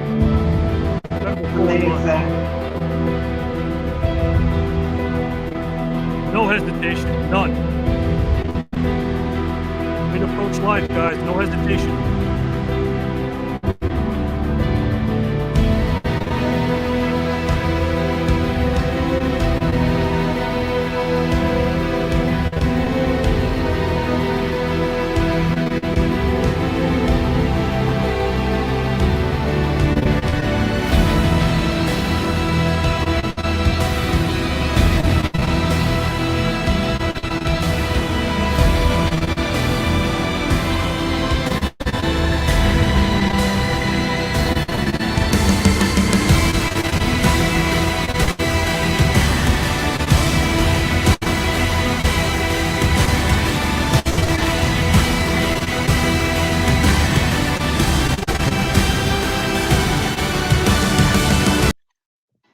My friend, unlike anything you've ever seen before, the footwork, the intensity, no hesitation, but beyond anything else, to know David is a true gift from the heart, man. I appreciate that. Thank you. Yeah, man, that's what a trip, man. That's like memory lane there. That was a hell of a time, man. I'm telling you, it was absolutely craziness, insane. And it was all real. It wasn't like professional. It wasn't professional wrestling. It was all real, and it was all honest, and it was all fun. Man, And during the time with the UFC was like the Wild West. I love it. My friend, you were the one person at High Noon that nobody wanted to face, and that's, again, we all know that. David, thank you again for letting us know a bit more about you. You are a friend. I'm going to keep talking about these books because they're great reads. I'm going to get into book number 2 this week, and I hope you have a great rest of the weekend, and to your wife as well, man. Oh, thank you so much, Avi. We appreciate you. Thank you. Likewise. Likewise for me also. It's been a pleasure rapping with you, and I hope your show just goes through the roof. Thank you, my friend. I'll see you soon. It's awesome. I hope so. Take care. You too, my friend. David Abbott, guys and gals. David Tank Abbott. I'm going to go down backstage right now because this has been one hell of a night. Do not go anywhere, guys, because you'll get a sneak peek as to what next week will bring. A couple of other videos as well. I got to bring everybody in here. Howard, John, Giselle, Mindy, come on down. Hi. Hey, John. Hey, Howard. Hi, Hello, Mindy. what's up, Giselle? What's up, John? What's up, Oh, hey, Mindy? Howard. I mean, I What? don't know where to start, but you can take it, Giselle. You Yeah, no, I was going to ask Mindy, what do you think about tonight? Did you have a favorite topic? How did the competitors resonate with you? What are your thoughts? Tonight was, first of all, Todd coming on voting. I had to let out that scream because I was like, oh my God, it's Todd. And probably shouldn't have been screaming with my voice, but I loved the energy he brought. Very thoughtful, as well as you, but very thoughtful voting and why each participant resonated with him. And, you know, I've got to say the final topic, the thought-provoking topic, I mean, each topic was building for me, but Tank had me, I could visualize everything he was saying to where I could see it, and whoa, it was a powerful night. What did you think about it, Howard? I mean, it was just, I was blown away. Well, you said something very apropos that also struck me when David talked about that near-death experience and this visual of a hose coming down every time. And then once he got through that, there was a feeling of warmth. And then another vision of a hose coming down the water. And then, I mean, that to me really, that struck me. Painting that picture, it's almost like I could feel the dread and then feel the peace, feel the dread and then feel the peace of that. That was really powerful for me, how he painted that picture. I mean, I can only imagine what that journey must have been like. John, your thoughts, man? You know, I think I may have a new favorite guest judge. I mean, Todd really, he really brought it tonight, man. I mean, I was happy to see him. It's been a while since we've seen him on here, and it was nice to see him. But for him to bring it as a judge, I mean, he and that's how we want to see. You know, I mean, that's what you would anticipate someone coming on as a celebrity guest, and really just, I mean, he just brought it to a new level, and I really appreciated that.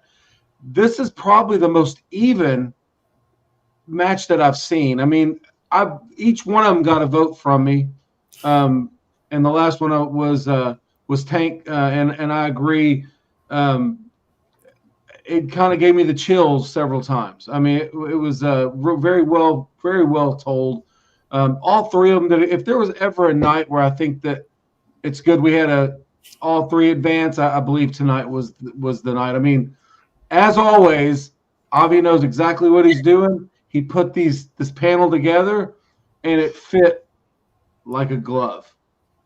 It was pretty perfect. It was a great collection of personalities and people, and they were so open and willing to share, and none of them hesitated. And I know there were plenty of times where our competitors have said that they don't talk about certain things in public, and they come on here on a Saturday night and share it with us. So how does that make you feel, Mindy? You know, every week, my most favorite part of the celebrity tournament, and when I tell people what we do, it is the fact that we have Hall of Famers, we have award winners, we have Olympians, and then we have average everyday people like myself, but yet we can resonate with one another as far as, you know, certain topics. You know, we talk about child loss, we've talked about Jesus, and we go to all these different levels, and it's powerful to know that we're all going through different life experiences, and when we tell our stories, we can help give another person hope. And that's the resonating thing, and it starts with the topics. The person that chooses the topic. Again, great job, Avi. Those topics really resonated with a lot of people, man. Well, we wouldn't even be able to have these conversations without those topics. So, highlight of my night was definitely Mark summing it up the way that I always try to, which is that three men walked in. Two of them had a vague recollection, personally speaking, of one another, but they walked out as friends, all three of them. And that's what it's all about, is making new friends. At the core of what this is, it's making new friends. And if the topics are going to allow people and these competitors, these amazing greats, to be able to really understand what competitive camaraderie is all about, that's what I'm about. And I want to make sure that round number 2 will be much more scintillating, will be even much more thought-provoking. But I think all three men also captured the essence of this. They all wanted to win. But they did not lose their humanity in the process, which is amazing. But they all wanted to win because, you know, again, the text's like, to be a part of this thing, you know, the way that Brian put it here in the text, like, to win this whole thing, because of what it stands for, makes it much more, I think at least, eventful. You know, sure, the tzatziki sauce in Greece is great. Sure, $13,000 can buy you some really good editors for intros and things like that. I mean, don't get me wrong. But and you're looking at 3 and 4 individuals here who were in round number 2 and 3. So our only person in round number 3. Guys, please, if we can, let's embarrass the hell out of her. Giselle did a great job as a judge, so give it up for her because she did amazingly well tonight too.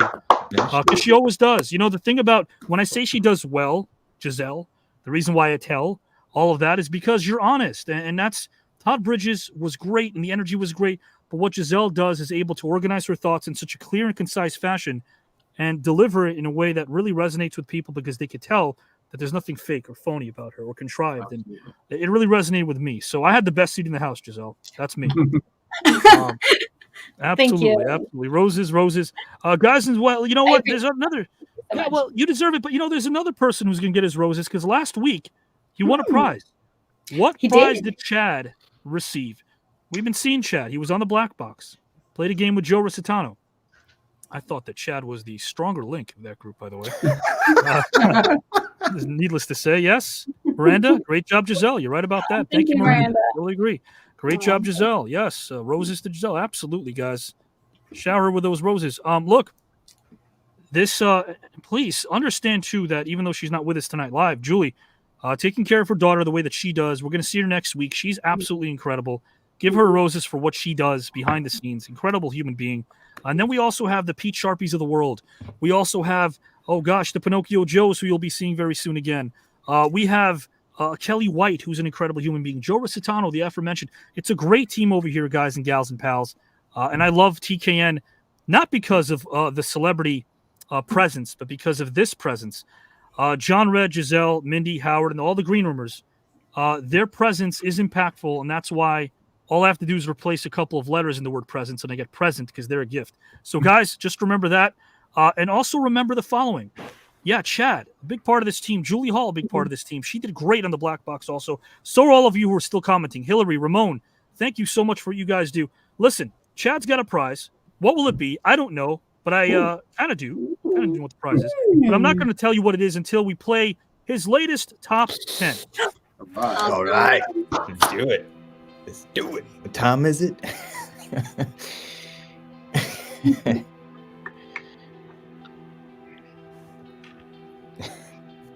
Mm-hmm.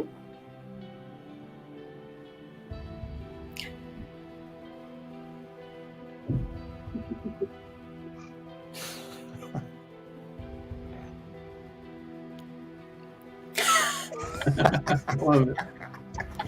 Love it. Hey everybody, it's your top 10 guy with your top 10 on TKN. Yeah, one more time. Well, tonight I think I have a great one for you all, and I'd like to kick it off by saying that I want to take my top 10 ladies that were in the competition so far and my top 10 men that I think would go great if we were to pair them up head to head or even make them as a team if there was ever a team competition.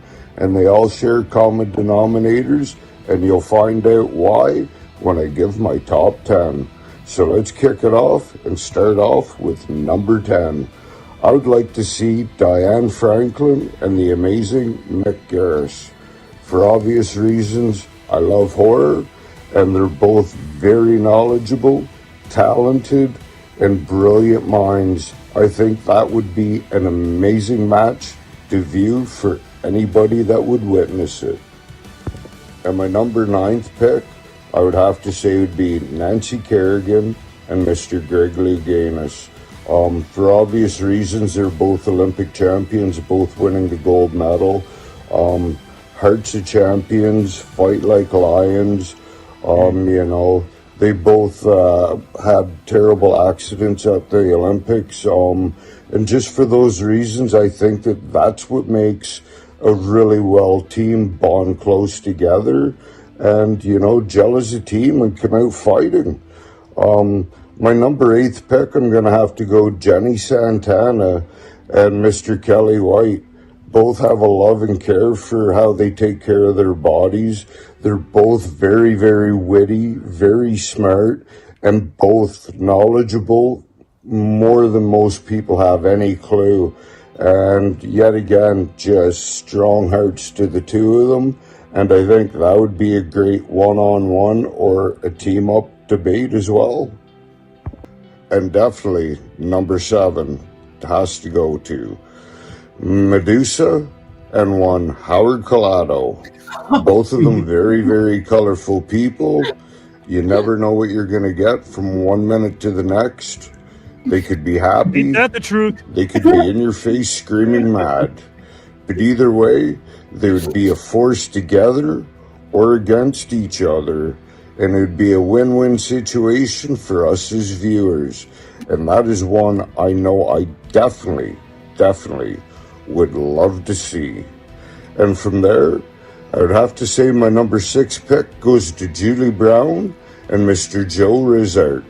Both with a love for comedy, and they're both great people, and they definitely have a knowledge that is far beyond most people can believe. Joe is very, very smart, and so is Julie. Watch out for these two if they were to tag team together. And my number 5 pick definitely has to be Mindy Red and Jacques Rougeau. Mindy Red's proven over the last 2 to 3 weeks fighting no voice on what kind of champion that she deserves to be, and that she's battling this hard to stay in the competition and do whatever it takes. Jacques, the moment he got into this competition, I knew he was going to be a force to reckon with. They're both very, very talented and very smart, and together they can do almost anything they put their minds to. My number 4 pick would definitely have to be Mrs. Truly Julie and Mr. JBL. These two, you mess with the bull, you're going to get the horns, because let me tell you, you put the two of these together, these two are going to cause damage and wreak havoc wherever they go, and they have brilliant minds to back it. And my number 4 pick goes to the one and only Megan and Mr. Mark Henry. Both of them are very brilliant. They both care about everybody around them. They both have giant hearts of gold, and they just want what's best for all mankind. 2 more fitting people better than both of these to team up together, because let me tell you, these people care genuinely about everything around them, family, friends, the world, you name it. Put these two together, and here comes a hurricane. And my number 2 pick, Miss Kate Hart and Mr. Stephen Tobolowsky, both with the love of knowledge, books, writing, poetry, you name it. These two, they definitely have lots in common, and put them together, and you just watch and see on what they can do to their victims. Ooh. And my number 1 pick definitely has to be Dee Wallace and one Mr. Avi Klein. Either together or one-on-one. This would be a debate I don't think anybody would want to miss out on.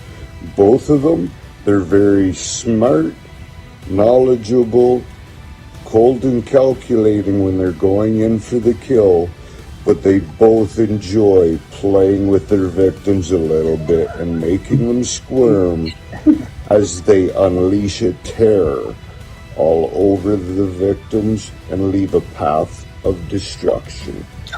Well, that's my top 10 tonight, everybody, and I definitely hope you enjoyed it. So stay tuned to next Saturday, and I'll have a new top 10 on TKN. Enjoy your night, and we'll see you all next week. Great. Thank you, Chad. Oh my gosh, that was a fun list. Oh man. Mindy, what do you think of your pairing?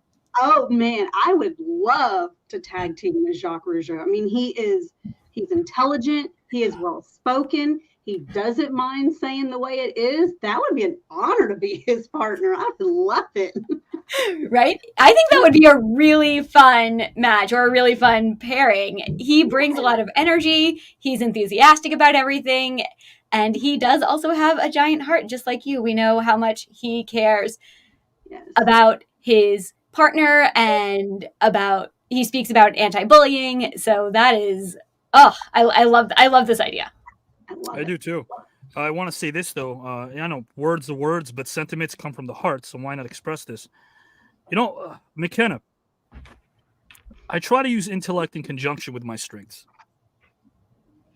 It seems like you want to win because you talked about the money, the fame. But such greed always creates its own reward, and it's not pretty. So just know one thing. I'm Black Box. The dissension that you created will fully negate your usefulness. Class will be in session. Bam. But you won't make it out of the first semester, I promise you. That'll happen, guys and gals, on the Black Box this Wednesday night. McKenna, will she be in the Second Chance Bowl officially? Will she not? We'll find out what happens. I hope that McKenna will bring it. I'm sure she will. Very smart individual, very smart person. Guys, I do want to bring this up as well. It's, I think, the perfect time to bring it up. Our talk shows. There will be yet another announcement next Saturday regarding our talk shows because there have been a lot of milestones lately. You know, last week we were at 17.4 thousand subscribers. Now, at last count, we might be at 19,000 if somebody's checked already. I checked. We were at 18.9 thousand at last count. Whoa. That means 1.5 thousand subscribers in a week is incredible. That's 1.5 thousand subscribers on our YouTube network, on our YouTube channel. The new network with a K is where you find it. Let your friends and family know. It's free to subscribe, like, comment, share all the videos. Amazing content, plus our archives. There is a Dean Winters video. We haven't seen Dean in quite some time. Will he enter this tournament very soon? We don't know. Dean Winters is there on YouTube. You can find out what that conversation was all about through some clips and highlights. Catch up on stuff that you might have missed. Our lives have been incredible on YouTube alone. We are on 53 pages here on Facebook, but on YouTube alone, we've been averaging close to 30,000 views per live. Check it out by clicking live when you go to YouTube. So, yes, we are proud of the milestones because the milestones could not be accomplished without you. So this video, guys and gals and pals, is for you. The way to be truly satisfied is to do what you believe is great work. And the only way to do great work is to love what you do.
Because on this station, it isn't merely about one's vocation that creates a pulsation.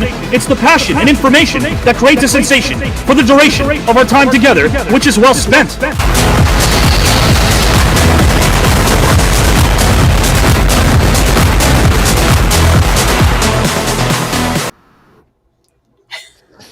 Man. What a great video. It's even gone up even more. Now we're I know. That's every time they air, it's like we're already past it. It's incredible, man. Awesome, man. That's a great problem to have, I'll tell you that. It is. It is a great problem to have. Yeah. And you know, Avi, Hey it's guys, our videos can't even catch up to our growth, which is pretty cool. Always a good problem to have, right, guys? So, yeah, Ramon, yeah, we're on fire, Chad. Listen, hey, YouTube is up to 19,000. So, guys, we're officially at, thank you, Stella. Hey. 19,000. Mary brought that up earlier as well. Mary, you guys are a big part of this. Remember, much more for you guys than just prizes. We're going to talk more about that. But again, next week, next Saturday, what's Chad's prize? Chad's going to receive a message from me Monday morning, and then Chad can reveal on his socials. Chad can reveal what his prize is. Tune in for that. And remember, guys and gals and pals, regarding our talk shows, like the celebrity tournament matchups, the talk shows, they're coming. They are coming. And I'm not going to tell you where.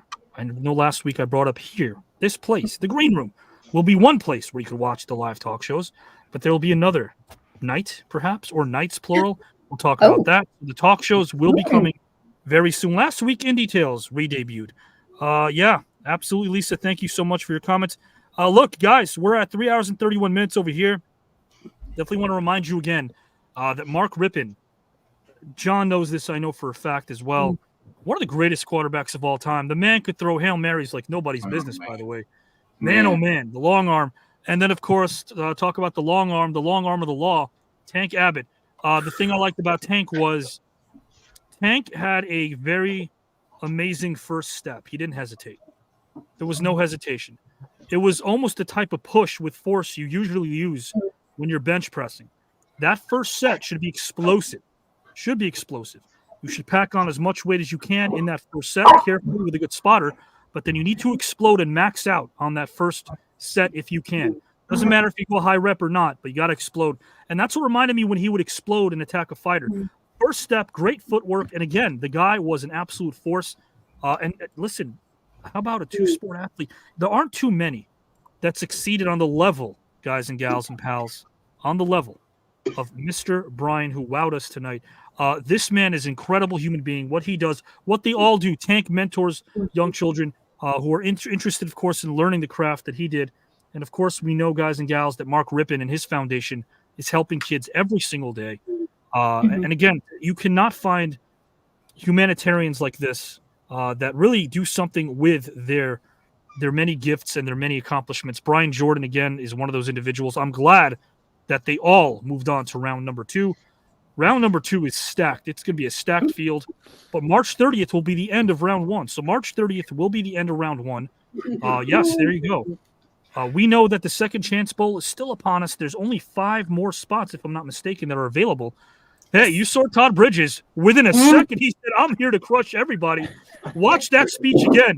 No way that I expected that. Todd Bridges is here to stay, Mindy Red. So, yes, I am happy that Todd is going to be back in the Second Chance Bowl. We know that Glacier Ray Lloyd is in it. We also know that Truly Julie is in it. JW is in it. Al Snow is in the Second Chance Bowl. Phil Justin's in the Second Chance Bowl. Who am I leaving out? Because there's a few others that I haven't brought up yet. But will our Second Chance Bowl voting take place this Wednesday or next Saturday? Either way, it'll be Wednesday or Saturday. And Black Box on Joe Rizart's page. After round 1, the Black Box on Wednesdays, 8 p.m. Eastern Time, will air on my page as well and the YouTube network. It's gonna be fun. A lot of celebrities will be on that show. A lot of surprises, guys and gals, in store for you. So with that, let's close out the way we have been the last few weeks, because I want you to continue getting to know the Howard Colados and the Giselles and John Reds and Mindy Reds, because getting to know them to me has been the reason why I get excited for Saturdays. I get to see them. I get to interact with them. We get to talk after the show, which is what we do. And that's not business, guys and gals. That's family. That's love. And I love how much we love each other. I love how much you guys give us the same love that hopefully we give you as well. And that being said, I'm going to start off with Mr. Howard Collado over here. who can close out any way he'd like. When he's done, I'm going to kick it over to John Red, Mindy Red, and then Giselle. So it'll be Howard, John, Mindy, and Giselle. Howard, floor is yours. First and foremost, thank you, Avi, for the opportunity and just the platform to, all of us to speak our hearts and speak our minds. Try and keep this as brief as I can, but there was something I shared on a post today and also in the group chat we have on reflecting on what we do every Saturday. It's probably been said already, but nonetheless, let's not lose sight of the significance of what we collectively do.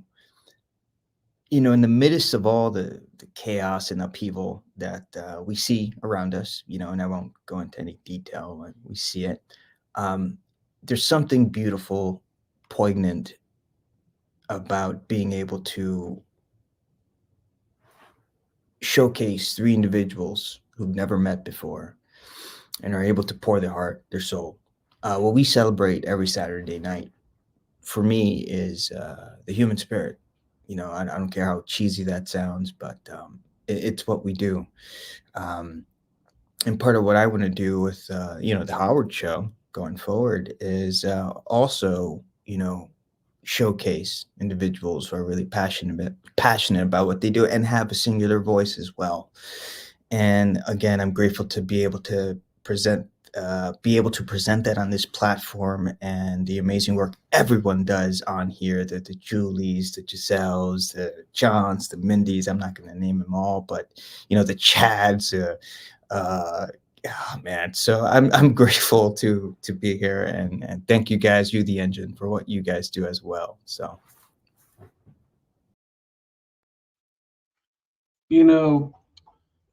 I had to work this morning, and I got up and I get in my car to go to work, and the song by the Black Eyed Peas is on, and it's saying that tonight's gonna be a good night.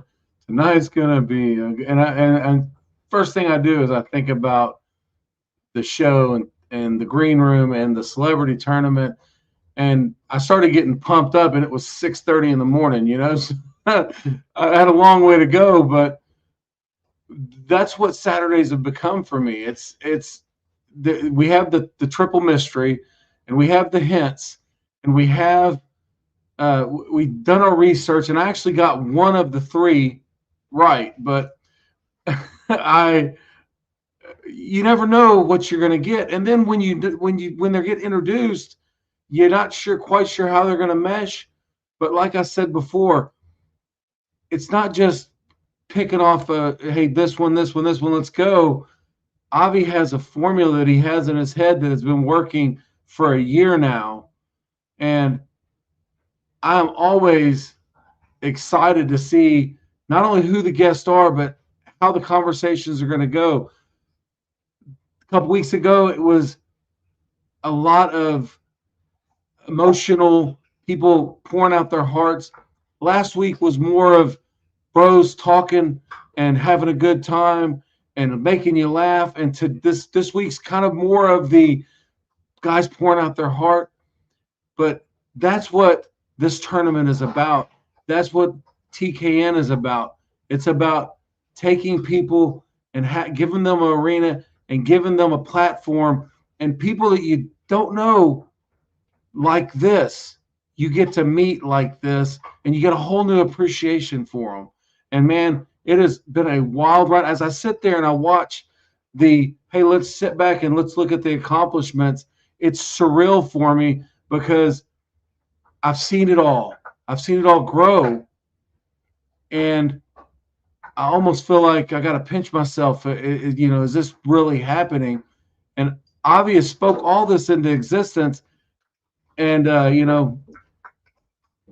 I've always believed in this, but to see it all come to fruition is just special. And thanks, Avi, for letting me be a part of it.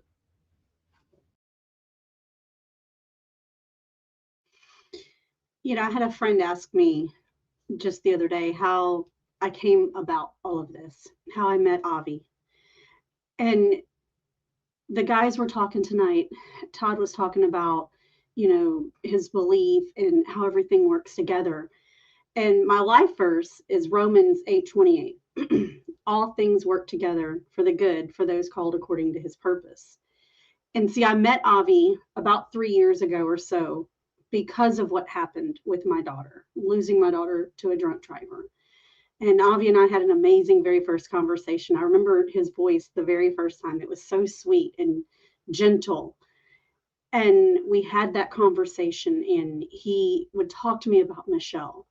But, he didn't shy away from saying her name. Like, he asked about her. He would ask about antidotes and, got asked to get to know her. And he still, 3 years later that we've known each other, says her name.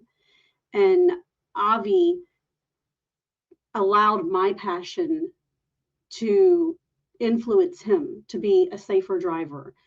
And that is a way of changing lives, which is what the celebrity tournament has done as well. I mean, it's changed my life. Every Saturday night, we have different people talking about different topics that are special to them. And we've had some nights where we've had people talk about child loss. We heard it tonight. And to say Andrew's name tonight and to see how what happens in our lives. Yes, it's horrible. It's tragic. But good things can come from this because that foundation may not have happened had they not gone through that tragedy in their lives.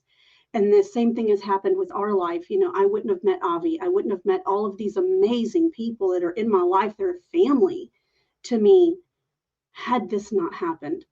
And yes, I would want my child back in a heartbeat, but Michelle is saving lives. And I'm so thankful that Avi has given me this platform and that he is hosting with me, and we are changing minds and changing lives together and keeping our roads safer. I'm just so grateful, Avi, and love you.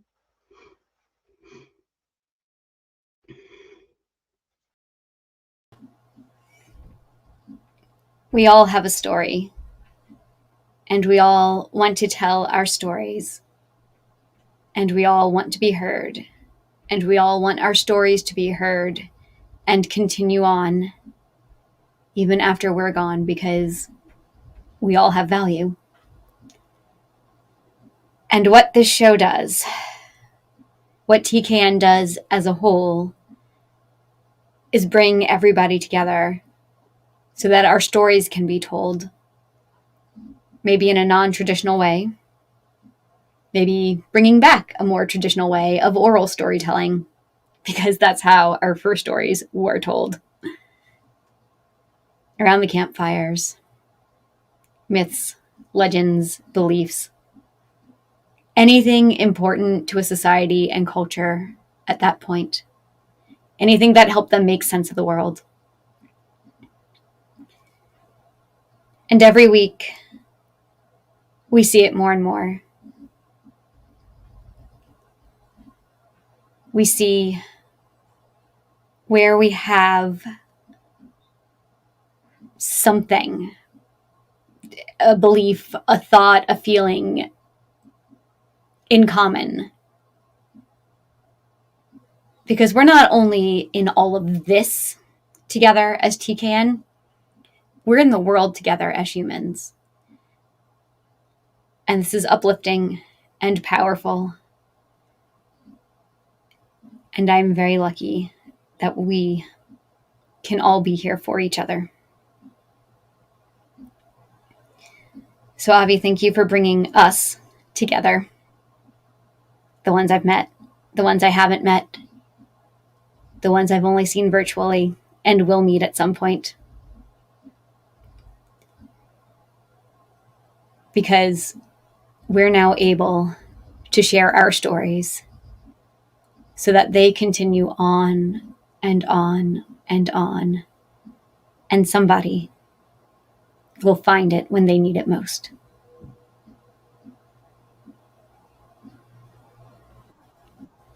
That speaks to me.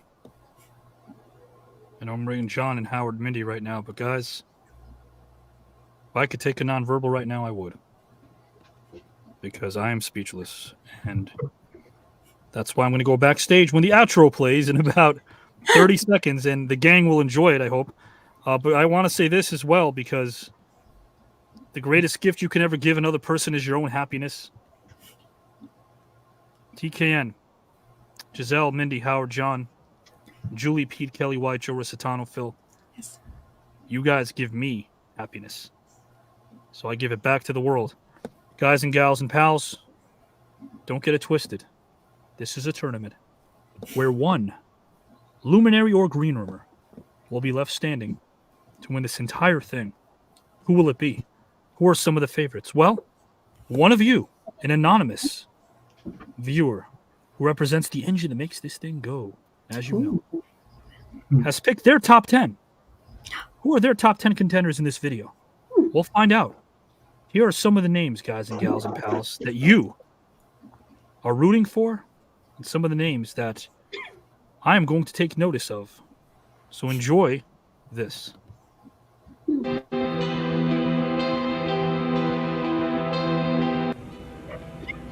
Obsession's going to be talent every time. You got all the talent in the world, but are you obsessed? Is it all you ever think about?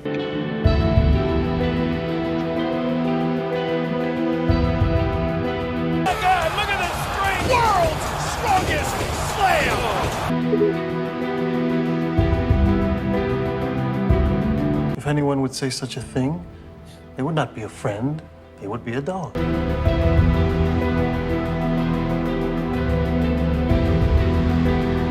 No, I'm fine, thank you. I'll make it myself right back there with a little lemon twist. It's good. You should try it. No.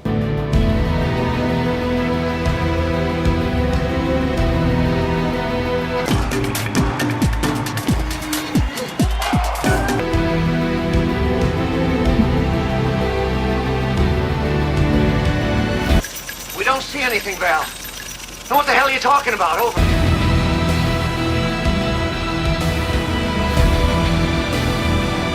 And I said it can't be stressed because I have no wife, no kids, and tons of money.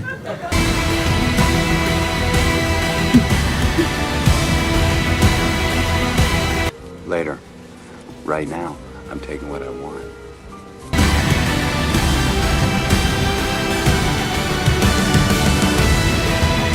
The United States is a no-smoking nation. No smoking, no drinking, no drugs, no women. Unless, of course, you're married.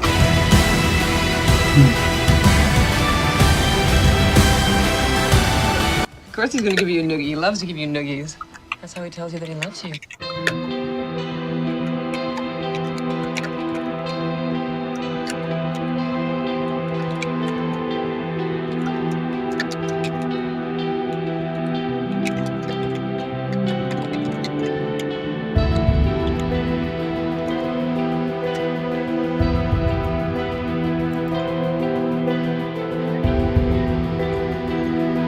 Question is aware of your consciousness. Now, what does your consciousness do for you? I'm starting to feel good myself.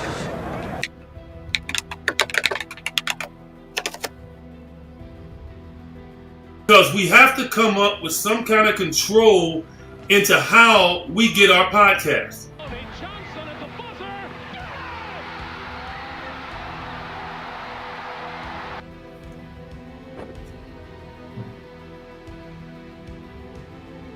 Stop playing a character and you kind of become that character. You make me sick, a man of integrity. I didn't feel like I was playing Santa. I felt like I was Santa.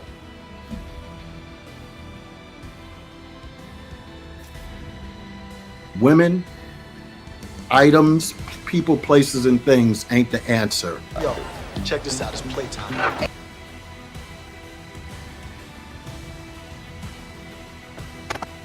Be in the same situation because coming from the background I came from, I've learned from Joe that the sky's the limit. There's nothing that could stop you. That's why I'm probably the most competitive person with myself, because as a bodybuilding champion, you compete with yourself.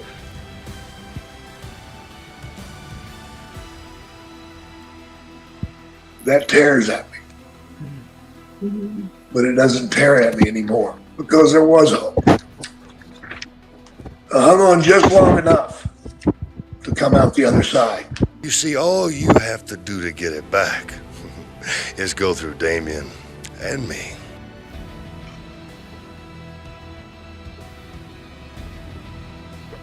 For part of it, we get up in the tree hold him because he'd be Yoda in my dream, the smartest man of my existence. But if I can use Barbie as an example.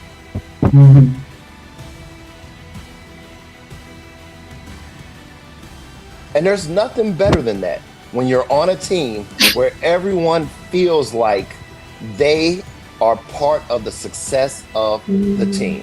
Pitch. A long drive to right. Ramirez turns to the track. She's gone.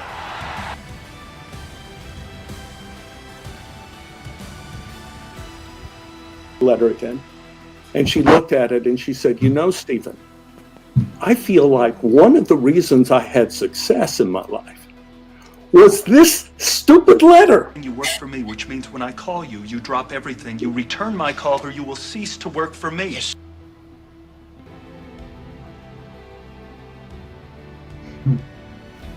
I'd like to welcome all of you to the Hall of Fame. When you start talking to history and controversy, you have to start at the human life.